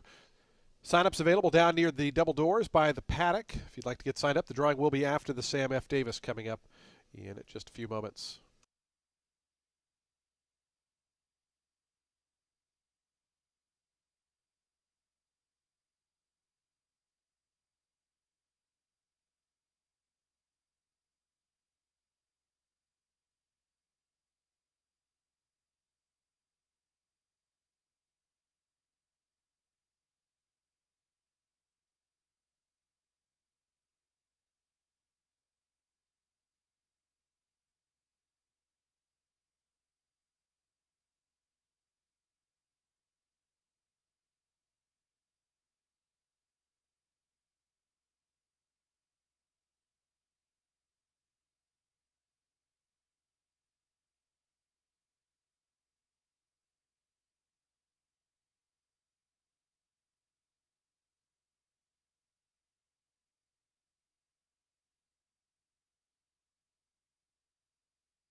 Well, I've got Dylan Davis with me, fresh off that exciting win aboard La Cara in the Suncoast Stakes.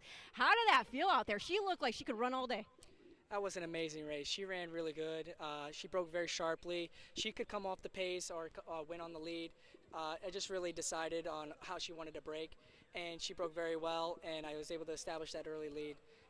After that, she got into good rhythm, and I just waited until the top of the stretch, and when I asked for a cue for her to ask for more, she picked up. It was an incredible feeling, and I took a peek back at the competition at the last eighth of a mile, and they were nowhere to be found. So I took care of her to the wire. She was looking around a little bit, but very impressive winner. Thanks to Mark Cassie for letting me ride her today, and it's just an incredible filly. I think she's very classy. Oh, nice. What was the feedback like when you got off and were able to celebrate the win with Mark? Oh, incredible. Yeah, Mark's the best. Yeah, he's very Yeah, nice. He's great to ride for.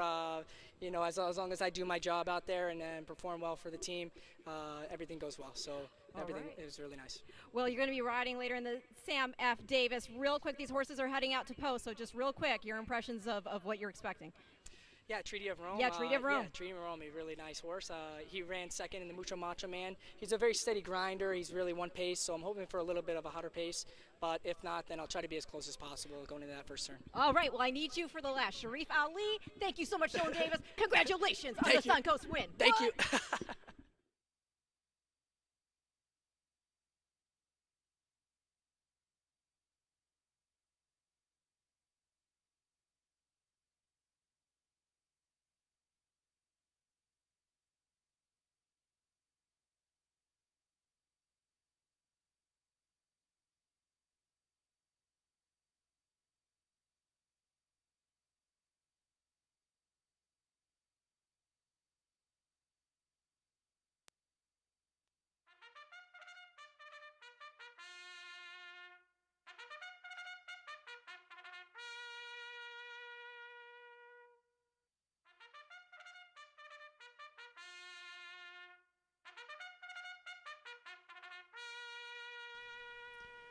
The horses onto the track, post-parading for today's 10th race, a maiden special weight event for 3-year-old fillies. They'll beat a mile and a 16th on turf. The turf is firm, the rail at 12 feet.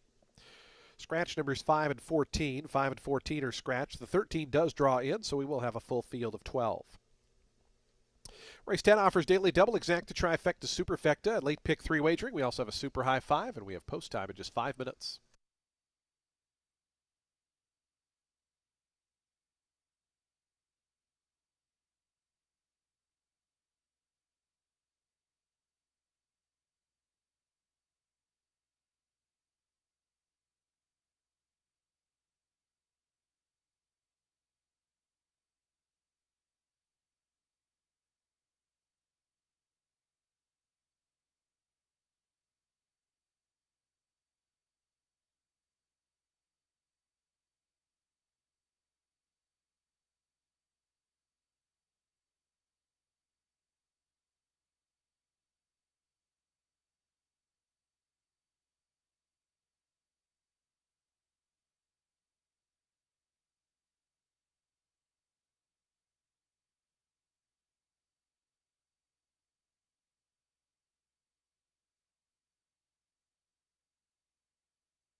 2 minutes to post time. The horses are approaching the starting gate. We're 2 minutes from post.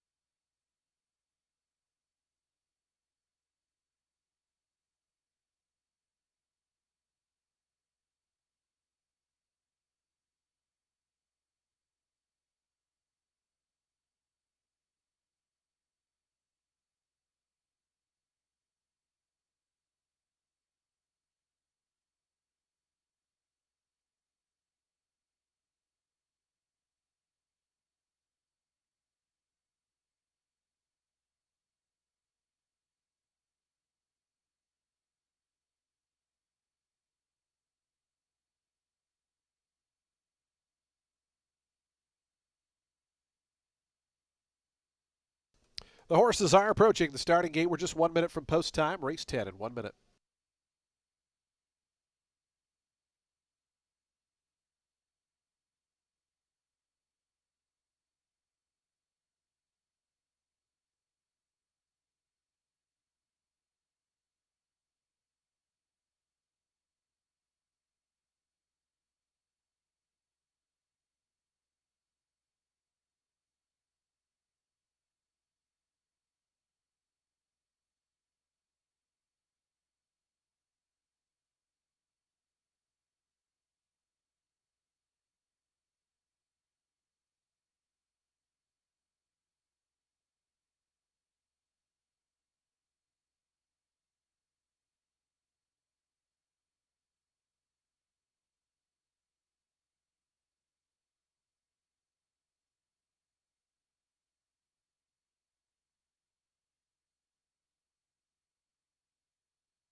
And the horses have reached the gate. It's post time. They're lining up now for today's 10th race. The final pick 3 on today's card getting underway. Full field of 12 at a mile and a 16th. Your post time favorites 2-1, both number 7, Lying by Omission, and number 9, Portfolio Duration. It's then out to 6-1 for the number 4, Mona L, your third choice. 8-1 on the 12, Tickin' Time Blonde. Here's Still Thinking of You coming forward. Paco Lopez for Derek Ryan, a 44-1 price.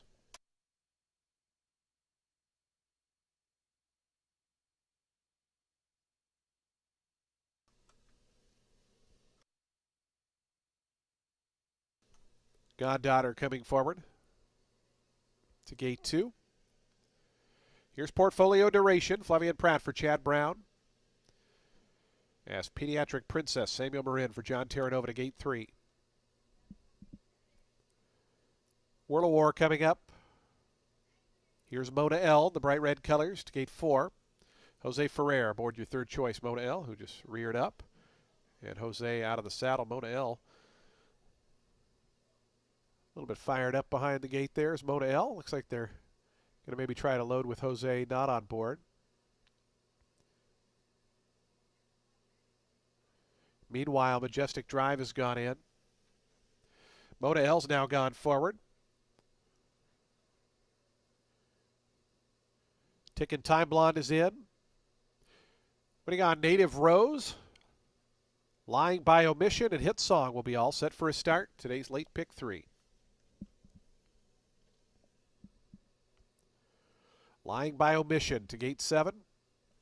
And Hit Song and Alonso Quinones to the outside draw. Going to complete the line.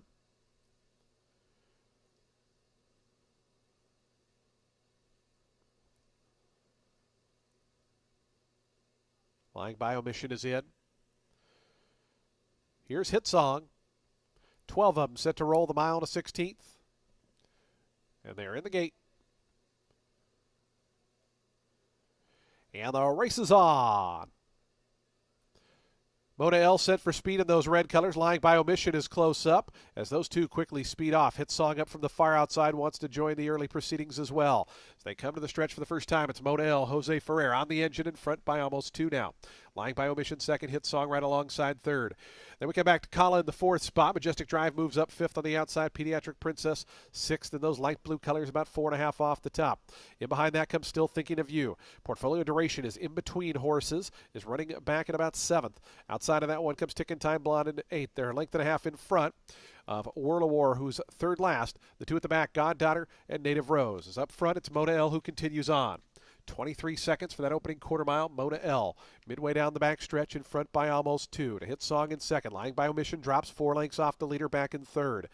Then comes Kala in fourth. Down at the inside, Pediatric Princess, Majestic Drive. Portfolio Duration in and amongst horses is seventh right now as Whirl of War starts to move to her outside at eighth. Then comes Ticking Time Blonde. Still Thinking of You. Still the two at the back, Goddaughter and Native Rose. Mona L went that opening half at 47-1. Goes to the far turn as Hit Song at a big price, trying to get a little bit closer now, draws to within a length. Then comes Lying by Omission, who's still 3 lengths behind. Portfolio Duration trying to move inside of horses is about fifth right now. They're getting the jump on that one, Pediatric Princess. Mona L still who they got to catch. It's Mona L coming to the top of the stretch, the lead 3.5. Lying by Omission trying to wear that one down, has a final furlong to do it. Now starting to get in gear. Meanwhile, Portfolio Duration switches to the outside for the drive. Final furlong to go, Lying by Omission. Here's Portfolio Duration down the far outside. Mona L still battling on to the inside, Lying by Omission. Portfolio Duration on the outside, Lying by Omission. Portfolio Duration, photo finish. That ended up really close. Late run there from Native Rose, who was last early to get up for third, I believe, over Still Thinking of You, but a photo for the win.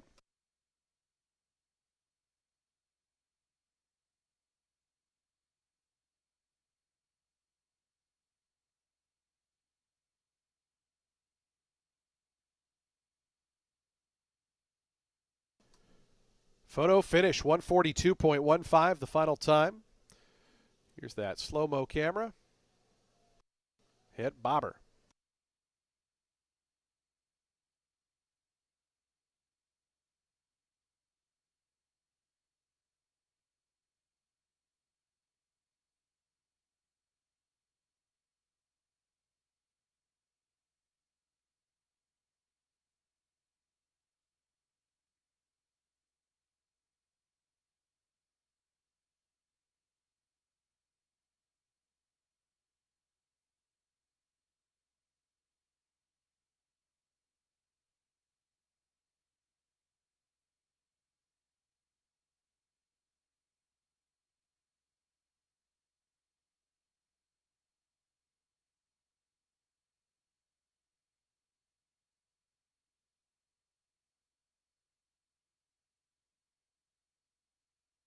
Number 7, the winner. Lying by Omission, victorious. Second, number 9, Portfolio Duration. Third, number 6, Native Rose at 99-1. The first time starter there was flying at the end. Fourth, number 1, Still Thinking of You. Fifth, number 4, Mona L. 79614. Final time 142.15.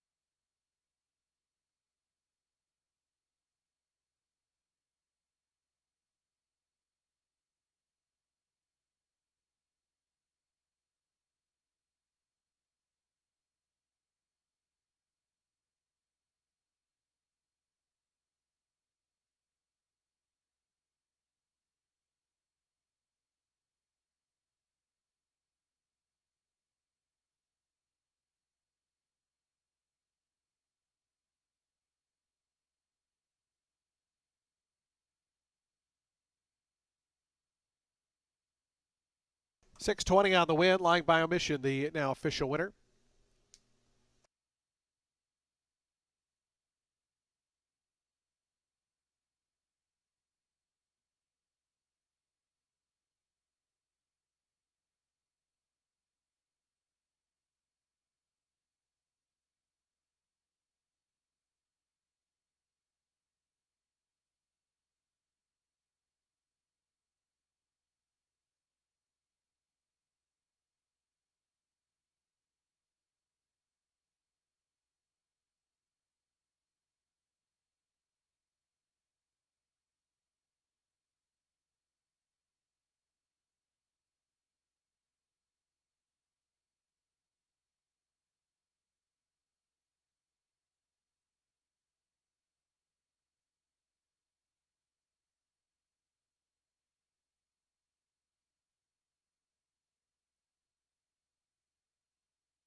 Lying by omission to the winner's circle, a 3-year-old bay filly by Hello Yumzane and of Sunaya was bred in Ireland by Skymark Farm. The winning owners, Bradowwood Farm, E5 Racing Thoroughbreds, Manicat Stables, and Michael Dubb. Chad Brown, the winning trainer, Iran Ortiz Jr. aboard for the winning ride. Lying by omission. Scores of the head bob here in today's 10th race.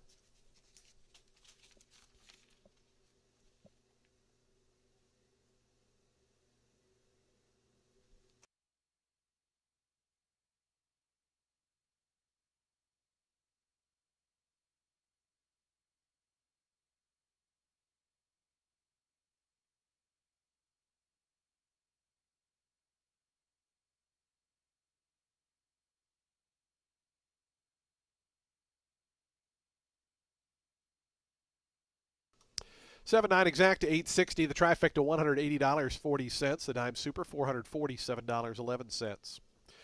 Daily double $18.10. The pick three $53.25. Nobody had the super high five, so we'll have a carryover into the Sam F. Davis of $3,245.90. The Sam F. Davis is up next. Post time for that 11th and featured event in 21 minutes. No scratches or jockey changes in the Sam F. Davis. Field of 10 at a mile and a 16th. Kentucky Derby points on the line. Post time in 21 minutes.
Okay, everybody, it is time for the main event. The Sam F. Davis Stakes for 3-year-olds set at a mile 16th on the main track. Kentucky Derby points on the line here. I'm going to take a swing with the number one. That is Camp Hale for Ian Wilkes. The rail, bit of a concern, but Brian Hernandez, he obviously knows how to navigate the inside. This boy has been ridden by Brian 3 times, 3 runner-up finishes, but these were really solid main special weights. On debut, he finished second, being just 3/4 of a length at Keeneland. The third place runner that day was Patch Adams. Patch Adams went on to win a main special weight of his own by 10.5 lengths, put up a 98 Beyer figure, and then he ran a good fourth in the Grade 3 Southwest, 2.5 lengths beaten. Now, start 2 for Camp Hale. He ran second to Guns Loaded. When that horse went on to win the Mucho Macho Man out of there, and then was the pace setter in the Holy Bull, Tired. But yeah, there were 3 other next out winners from that November 16th race as well.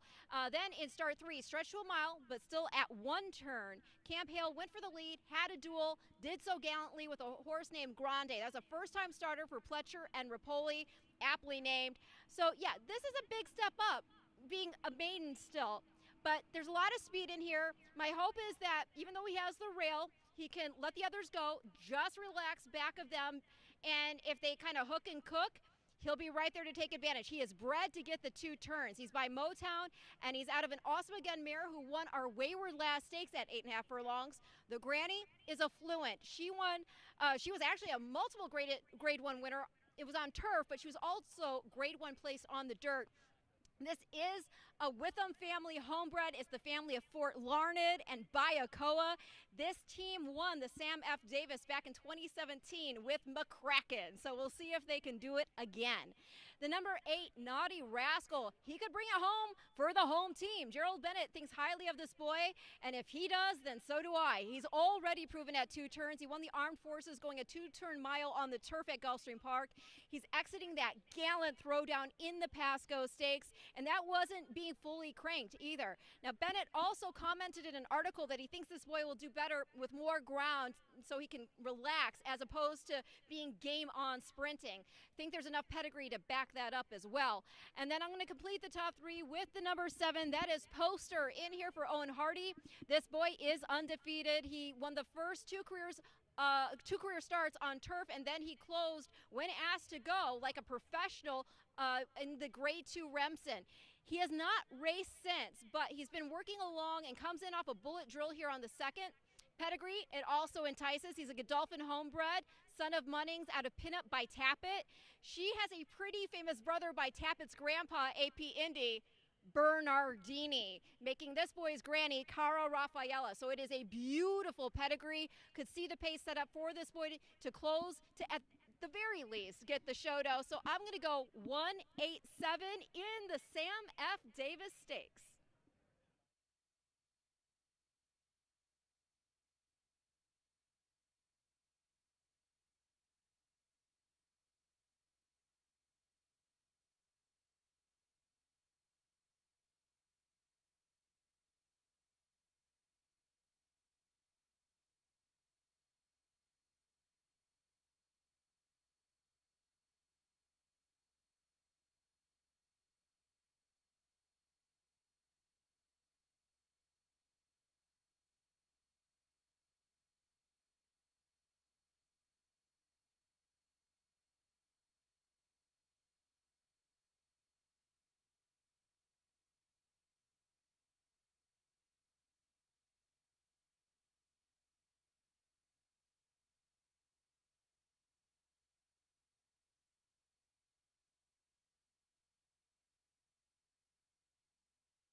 The horses on the track postparading for today's 11th and featured event, the 45th running of the Sam F. Davis Stakes, $250,000 guaranteed. Kentucky Derby points on the line. This race for 3-year-olds at a mile and a 16th. The main track is fast. Presenting the field, number 1 is Camp Hales, owned by the Whittam Thoroughbreds LLC. Ian Wilkes, the trainer. Brian Hernandez Jr. is the jockey. 2 is Treaty of Rome. Mrs. John Magnier, Michael Tabor, and Derek Smith are the owners. Chad Brown trains and Dylan Davis pilots. Number 3 is John Hancock, Windstar Farm, and CHC Incorporated are the owners. Brad Cox, the trainer. Flavian Pratt is the rider. 4 is Dr. Ruben M. The Delmar Group are the owners. Doug O'Neill trains and Junior Alvarado rides. Number 5 is Gateskeeper, Gervais Racing, the owners. Jade Cunningham trains and David Cohen aboard. Number 6 is Owen Almighty, is owned by Flying Dutchman Breeding and Racing LLC. Brian Lynch trains and Irad Ortiz Jr. aboard. The 7 is Poster, Godolphin LLC, the owners. Owen Hardy trains. Antonio Gallardo rides. Number 8 is Naughty Rascal, Mr. Pug LLC and JPG2 LLC, the owners. Gerald Bennett trains. Edwin Gonzalez, the pilot. Number 9 is Smokin' Boy, Sonata Stable owns. Jose D'Angelo trains. Paco Lopez rides. And completing the field, number 10 is Very Bold, Calumet Farm owned. Owen Hardy trains and Jesus Castanon rides. Today's 11th and featured event, the Sam F. Davis Stakes, in just 4 minutes.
Two minutes to post time. Today's 11th race, the Sam F. Davis, in 2 minutes.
The horses are now approaching the starting gate. Just 1 minute.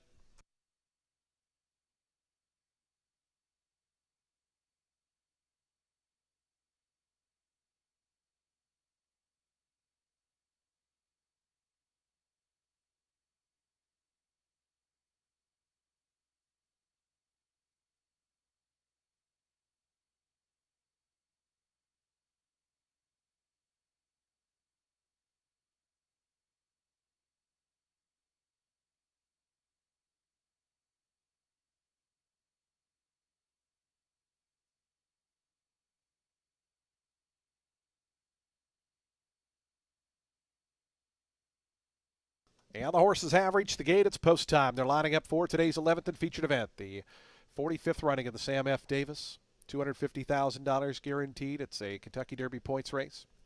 Field of 10 here with your 2-1 slight favorite, number 6, Owen Almighty, right at that 2-1 morning line. John Hancock at 5-2, 4-1 on number 2, Treaty of Rome. As Poster moves up right now at 7-2. Camp Hale goes into the inside. Treaty of Rome will be next.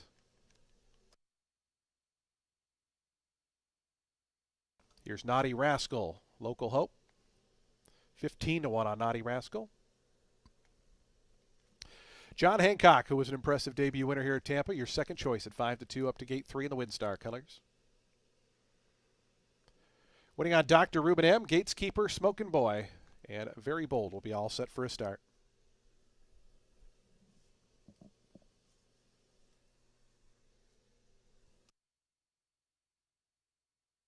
Gateskeeper coming up. Very Bold and Jesus Castanon going to be the final one to join the Sam F. Davis 45th running of this race. Very Bold to the outside, goes in. They're in the gate. And the race is on in the Sam F. Davis Stakes. Owen Almighty got away to a good start, as did John Hancock. So the two favorites hook up right from the opening bell. John Hancock, Owen Almighty in front. Naughty Rascal away in good order in third. Camp Hale toward the inside is fourth in the red colors. Treaty of Rome is fifth in the purple colors close up as things got tight down toward the inside. Then comes Gateskeeper, who's on the inside of Dr. Ruben M. They race sixth and seventh. Very Bold is back eighth. Smokin' Boy is ninth, and Poster is the trailer. John Hancock is the leader. Flavian Pratt and John Hancock, 22 and 3. It's a solid tempo up front as Owen Almighty applies pressure from that second position. Naughty Rascal's third in the pink cap, out toward the outside, just a length and a half off the lead. Then comes Camp Hale under a good hold, fourth toward the inside. Dr. Ruben M. is fifth, only 2.5 off the lead, is up front. Owen Almighty going after John Hancock right here now to Poconos in front. So they have a half mile left to go in the Sam F. Davis. John Hancock and Owen Almighty, those two trading punches early. 46-1 the opening half mile time. Naughty Rascal perched right to their outside. Camp Hale, fourth, still about 2.5, 3 off the lead. Right outside of that one, Dr. Ruben M. Starting to launch a bit from the back is Very Bold. Poster starting to get underway, was last, has gone by a few rivals as Treaty of Rome drops out of it. Poster's on the move, but still has 6 or 7 to find.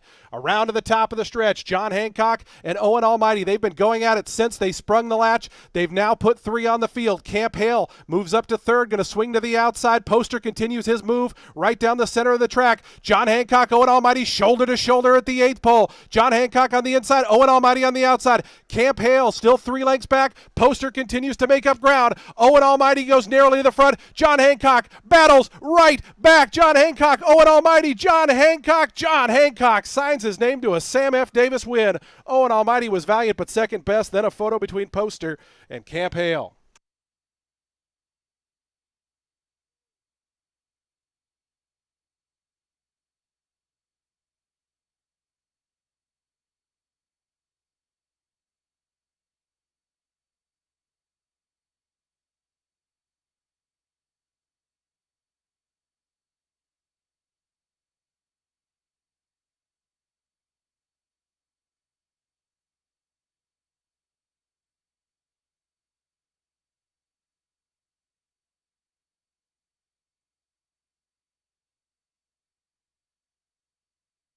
Three, 6, and a photo. Number 3, John Hancock, your Sam F. Davis winner. Owen Almighty second.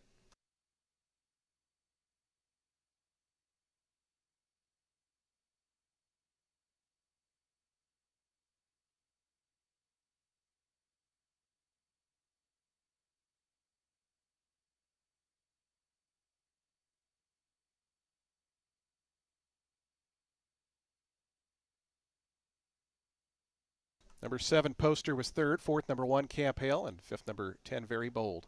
3, 6, 7, 1, 10. Final time there was 142.27.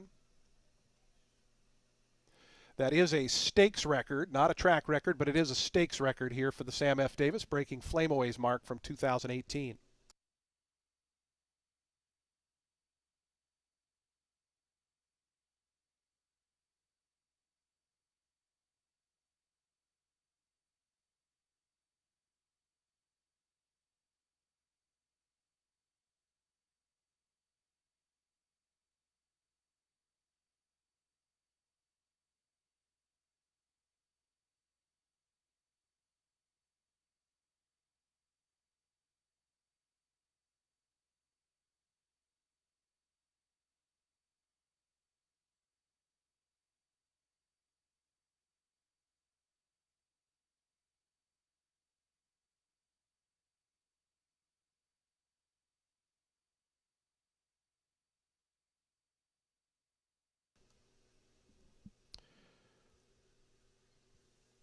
3, 6, 7, 1, and 10 now official. John Hancock returns $7 for the win.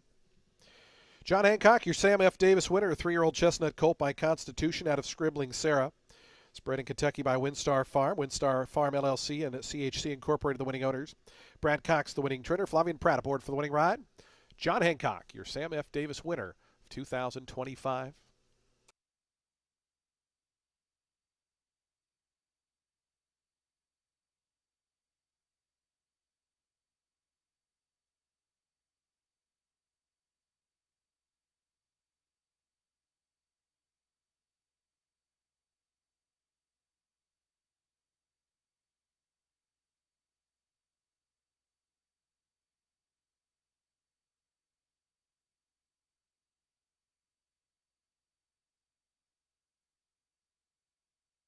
Three six exact to $13.50. The trifecta $28.25. The dime super $38.72.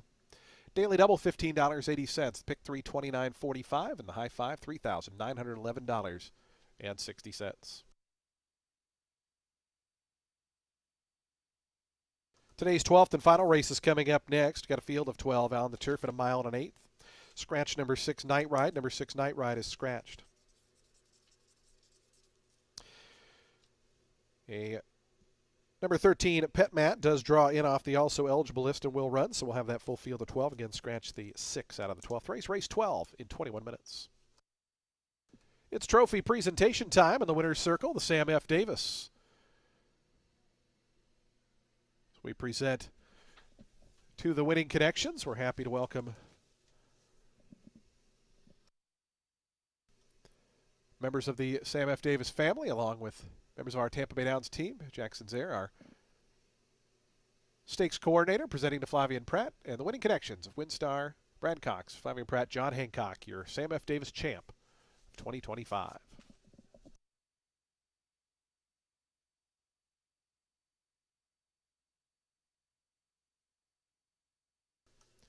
Twelfth and final. We'll close out the card in just 21 minutes.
Attention fans, we do have the winning number for that 50-50 raffle drawing.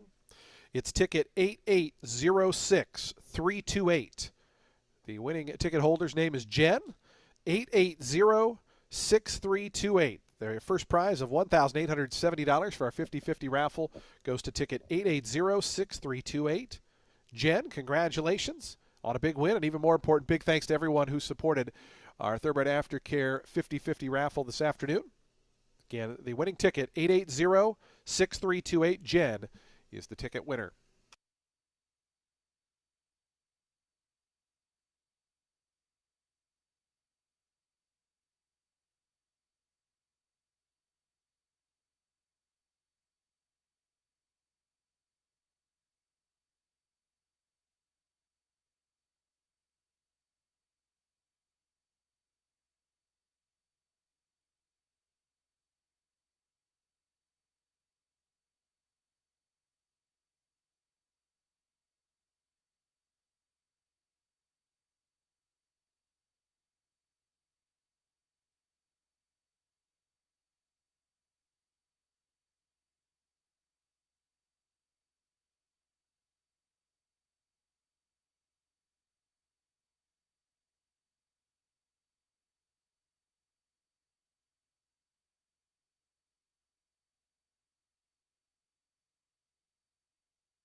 what a throwdown in the Sam F. Davis Stakes. And in the end, it's John Hancock putting his name all over that performance. My gosh, that was big time. Second career start, too. So congratulations to all the connections. That's actually a sixth win in the Sam F. Davis for WinStar. So again, congratulations to all involved. I'll try to get you a winning interview if I can find any of the winning connections still hanging around here. But as for race 12, it's going to close out our festival card with an allowance for 4-year-olds and up, which have never won a race other than maiden claiming or starter, or which have never won 2 races. They're going to be going a mile and an eighth on the turf.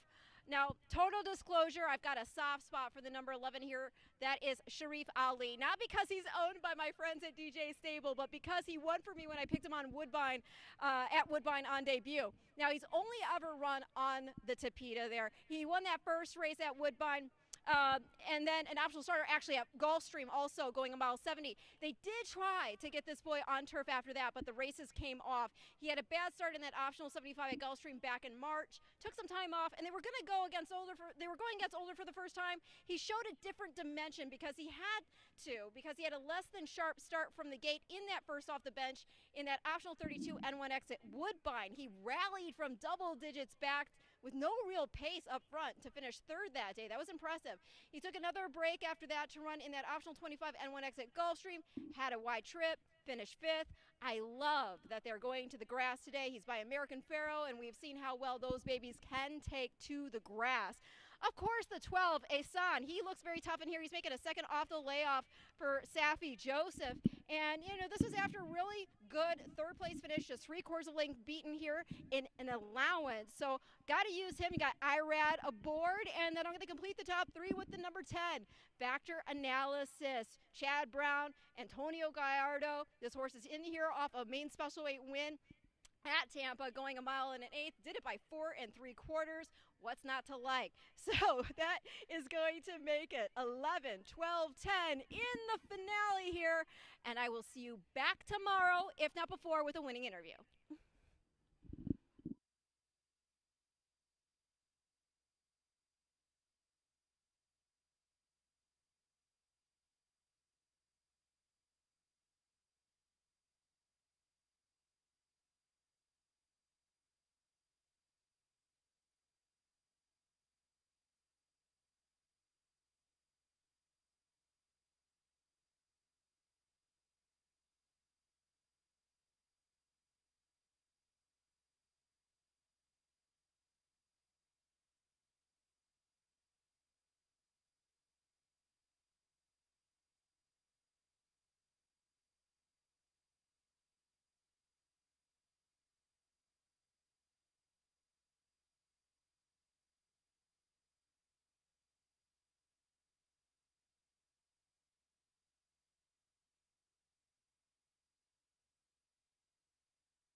The horses onto the track post parading for today's 12th and final race as we get set to close out day number 42 of the season.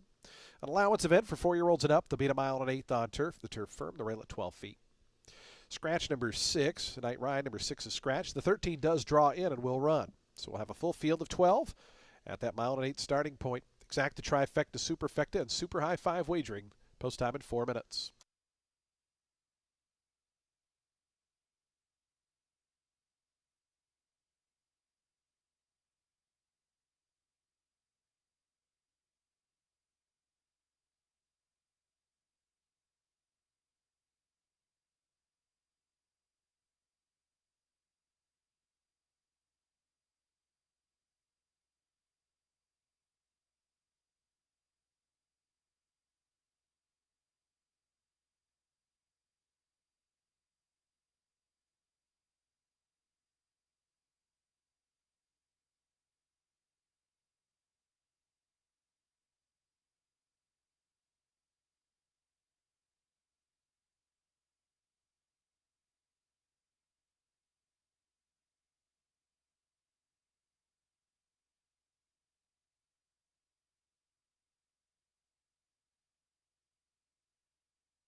Two minutes to post time. The horses making their way onto the turf course. They are approaching the starting gate. Today's 12th and final in 2 minutes.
The horses approaching the starting gate. We're just 1 minute from post time. 1 minute.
And the horses have reached the gate. It's post time. They're lining up now for today's 12th and finals. We get set to close out day number 42 of the season.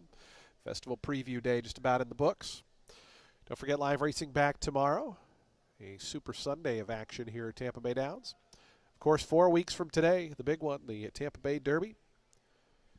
Hope you'll make plans to join us for that as well. 12 of them here in the finale to go the mile and 8th, 5-2 on the number 10 Factor Analysis. It's then out to 3-1 number 12 Asan, 5-1 numbers 3 and 7, your co-third choices. Kansas Cats moved in. Here's Noble Factor to gate 3, Factor Analysis to gate 10.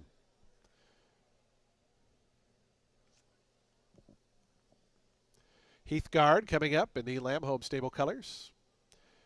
Here's Sharif Ali.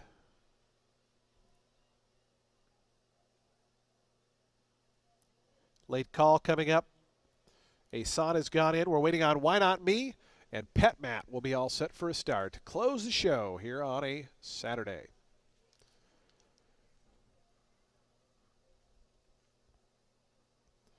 Here's Pet Matt, Cipriano Gill to the outside.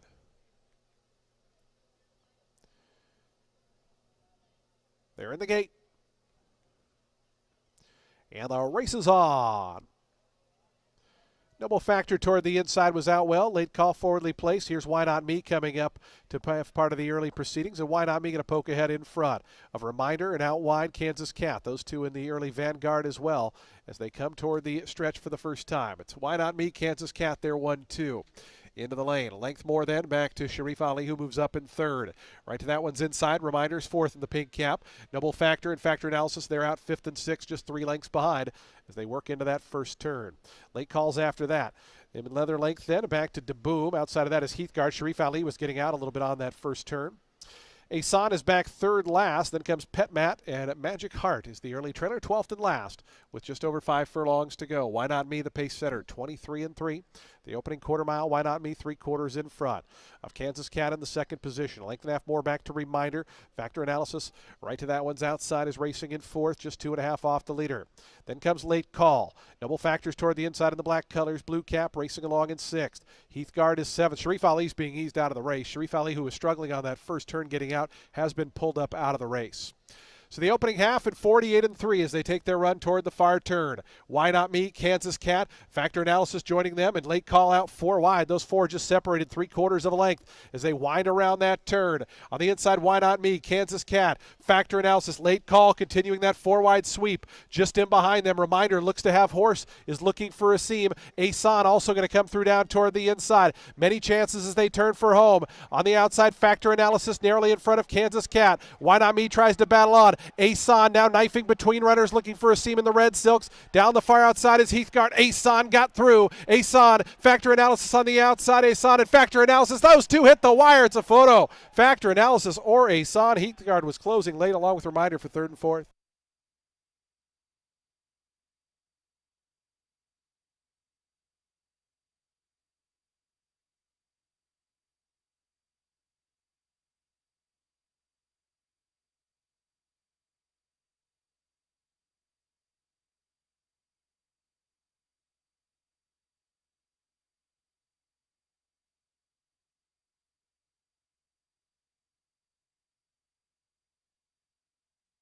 Photo finish.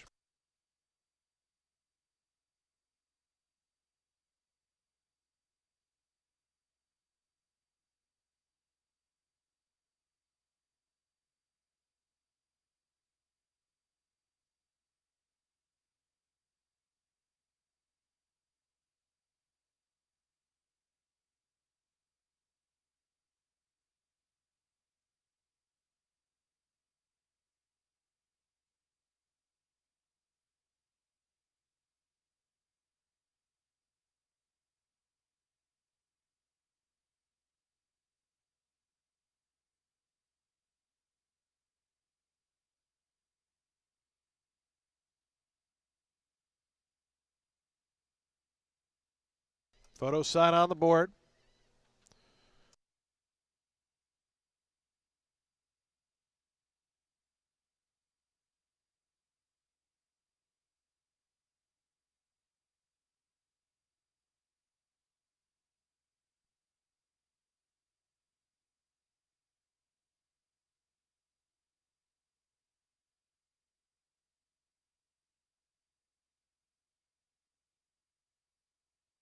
We do have a jockey's claim of foul. Results posted 10, 12, 4, 8, and 5.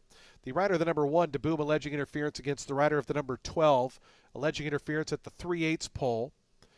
Again, the jockey's objection 1 against 12 does not appear to affect the unofficial winner. Again, 1 against 12, the objection at the 3/8 pole going into that second turn.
In the winner's circle, the winner of today's 12th race, number 10, Factor Analysis.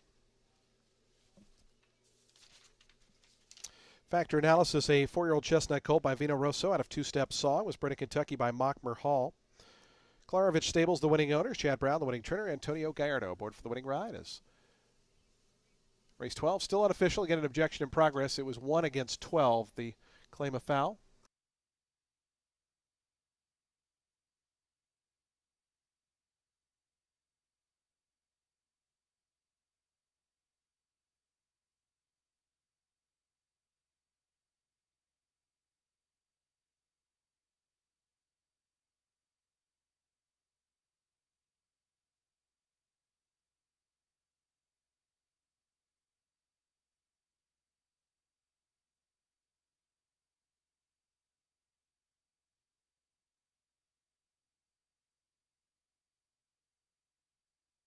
Stewards have ruled there'll be no change to the order of finish. Results will stand as is, 10, 12, 4, 8, and 5.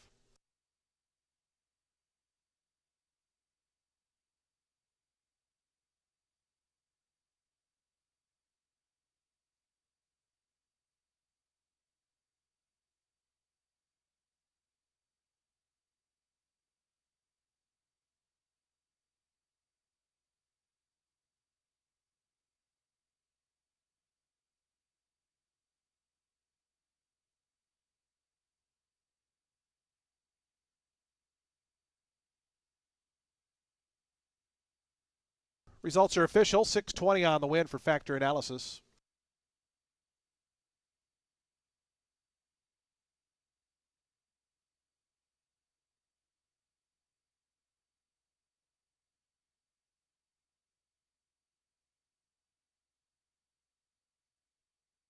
Exacta 10 and 12, 15-10. The trifecta 73.80. The dime super $83.17.